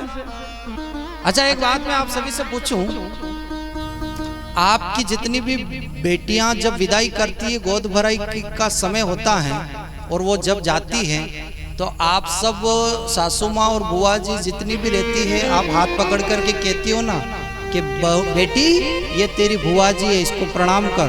तो जितनी भी बुआ जी बेटी, आप सब उस वक्त उस बहुरानी को आशीर्वाद दोनों हाथ से देती हो, तो क्या कहती हो कि लालो बीजो, यही कहती हो ना। लाली बीजो या लक्ष्मी होना ये किसी ने वरदान दिया है? नहीं। और उस वक्त अगर हमारे जैसे कोई ब्राह्मण देवता आ जाए और आकर के वहां से जा रहे हो, तो आप बुलाते हो महाराज जी जरा यहाँ आना, जरा मेरी बहुरानी की गोद भराई का समय है, तो जरा आपका पंचांग देखना कि इसमें काय के योग बन रहे हैं, लड़की के बन रहे हैं कि लड़का के बन रहे हैं। और अगर गुरुजी ने यूं कह दिया कि साहब लड़की का योग है, तो आप कह दोगे और महाराज कथा वथा कहाँ चल रही है न। अगर उन ब्राह्मण देवता ने यूं कह दिया कि लड़के का योग बन रहा है, तो आप जोर से आवाज लगाओगी, ये बहुरानी अंदर से एक तगारी गेहूं भर करके 101 रुपया ऊपर रख करके इन महाराज जी को दो तो जरा। तो महाराज को काई में कहने में फायदा है। मूर्ख है वो लोग जो बेटी को बेटे से कम समझते हैं। मूर्ख है वो लोग। अरे जब माँ जानकी का 14 वर्ष वनवास राम के संग में जब हुआ था, तो उस वक्त जनक महाराज मिलने गए थे वन में, चित्रकूट पर देखा तो जब माँ जानकी चलती थी ना, तो ये पुष्प के फूल भी नहीं, फूल की पंखुड़िया को बिछाया जाता था कि जानकी के चरण इतने कोमल थे कि चुभते थे। ये फूल की पंखुड़िया भी चुभती थी उनको। और ऐसी माँ जानकी बिना चरण पादुका के जब वन में देखा, किसने? जनक महाराज ने आंख से आंसू ला करके जनक महाराज ने कह दिया कि बेटी वाह, बेटी वाह, पुत्री पवित्र किए कुल दो। अरे एक बेटे का उद्धार, एक कुल का उद्धार तो करता है बेटा, लेकिन दो दो कुलों का उद्धार करती है बेटियां। महाराज, दो दो कुलों का उद्धार करती है बेटियां। इसलिए बेटियों से नफरत नहीं करो। और सबको अगर भगवान, आप जितने भी बेटे हो, सबकी इच्छा रहती है कि भगवान मुझे बेटा दे। ने भगवान ने सबकी प्रार्थना सुन करके अगर बेटा दे दिया, तो फिर मांडो कीर्ति करोगा कि साहब हमारे बेटे का विवाह है। किससे? आपके बेटे का क्या नाम? कि गोपाल ने विवाह किससे? बोले राहुल से। ये लिखना पड़ेगा सज्जनों। विवाह ये सृष्टि को बढ़ाने के लिए भगवान ने क्रिया बना रखी है। तो यहाँ पर फिर बेटी हो गई 6ठे नंबर के, 7वें पर फिर बेटी हो गई दोनों के माध्यम से। 8वें पे क्रिया नाम की और 9वें पे अरुंधति नाम की बेटी हो गई, लेकिन बेटा नहीं दिया भगवान ने। तो करदम मुनि कह रहे, प्रभु आपने तो कहा था कि आपके घर बेटा बनकर के आऊंगा, और अब बेटियां ही बेटे हो गए, अब क्या करूं मैं? तो 6ठे नंबर की बेटी में 9 नंबर की बेटियों की कथा अगर सुनूंगा तो 9 दिन हो जाएंगे। सिर्फ एक बेटी को जो आप सभी जानते हो, सभी जानते हो, वो आपकी फ्रेंड भी है। कौन है वो? अनुसुईया नाम की जो बेटी है, वो अनुसुईया को आप सभी जानते हो। इसलिए इस बेटी की कथा में निवेदन करूं। बाकी 9 बेटी को प्रणाम करते हैं। ये सभी अलग अलग ऋषियों से शादी हुई इनकी। कला नाम की बेटी मरीचि ऋषि से, श्रद्धा नाम की अंगिरा ऋषि को, गति पुला ऋषि को, ख्याति भृगु को, शांति अथर्वा को, और अनुसुईया के पतिदेव अत्रि ऋषि को शादी कर दी। सबका विवाह हो गया। अब 6ठे नंबर की जो कन्या है वो अनुसुईया, और अनुसुईया की कथा में आप सभी आनंद लेना। बोलो जय श्री कृष्ण। थोड़ा धीरे बोलो, पड़ोसी सो रहे, उनको सोने दो। चार भुजानाथ की अनुसुईया मां कौन थी? ये पतिव्रता नारी थी क्या नहीं थी? एक दिन ब्रह्माणी, रुद्राणी और लक्ष्मी जी, ये तीनों एक चौराहे पर मिली आकाश में ऊपर। तो जहाँ 3 स्त्री मिलती है वहां बात तो नहीं होती है कि होती है? अच्छा, 5 पुरुष जहाँ बैठ जाते वो किसी का घर बना करके उठते हैं, और 5 स्त्रियां जहाँ बैठ जाए वहां। अच्छा, कोई भी बात चौराहे पर पहुंचने में फोन तो देर से पहुंचा था, लेकिन आपने स्त्रियों को दे दी तो वो 2 मिनट में पहुंच जाएगी। अच्छा, आपने कोई दिल की बात कह दी, वो गलती नहीं करी, लेकिन कहने के बाद में यूं कह दिया कि यह बात की नहीं कहनी, तो वो पेट में दुखती है, फिर अजीर्ण करती है। और वो भी कैसे कहती है? हैंडपंप पर पानी भरने गई, आपको मालूम है उसके घर में क्या हुआ? तू मेरी पक्की फ्रेंड है ना, इसलिए मैं तेरे को कह रही हूँ, किसी को कहना मत। अब वो पक्की वाले उसकी पक्की को कहेगी वो पक्की और उसको पक्की को कहेगी। यूं करके आपकी घर की बात चौराहे चौराहे पर उड़ जाएगी। सज्जनों, कहने का मतलब है, अगर आपको अपने दिल की बात कहना है तो भगवान के सामने कहो, क्योंकि ये दुनिया के सामने कहोगे तो ये दुनिया के लोग ऐसे हैं कि रो रो करके आपसे आपके मन की बात पूछ लेंगे, लेकिन हंस हंस करके चौराहे चौराहे पर उड़ा दिया करेंगे। सज्जनों, इसलिए रोने की बात हो और दिल की बात हो तो भगवान से कहो, और दुनिया की बात है तो इन संसार से कहो। महाराज, मन की बात किसी के सामने नहीं कहेंगे। क्या कर लेगा इंसान? रो रो करके पूछ लेगा, लेकिन हंस हंस करके उड़ा देगा। तो यहाँ पर भी अनुसुईया, तीनों रानियां एक जगह पूजा कक्ष के लिए तैयार हुई। तो तीनों रानियां कौन कौन? ब्रह्माणी, रुद्राणी और लक्ष्मी जी। ब्रह्माणी कौन? ब्रह्मा जी की पत्नी। रुद्राणी कौन? महादेव की पत्नी। और लक्ष्मी कौन? नारायण की। अब तीनों एक जगह खड़ी हुई। उन्होंने कहा कि क्यों इस दुनिया में देखो, हम तीनों रानियों जैसी पतिव्रता नारी कोई है क्या? अनुसुईया कह रही कि मेरे से बड़ी कोई नहीं है। तो वो कह रही है कि अपन अपनी तारीफ करें तो दुनिया के लोग मूर्ख समझेंगे, दुनिया का लोग अगर तारीफ करे तो समझना कि हाँ ये तारीफ के लायक है। तो बोले फिर, तो बोले ऐसा कौन व्यक्ति है जिसको घर घर की बात मालूम है? तो कौन था ऐसा? नारद जी को घर घर की बात मालूम है, वो घर घर जाते हैं तो उन्हीं को पता है कि सबसे ज्यादा पतिव्रता नारी कौन है। तो नारद जी को बुलाओ, नारद जी आए, नारद जी, नारायण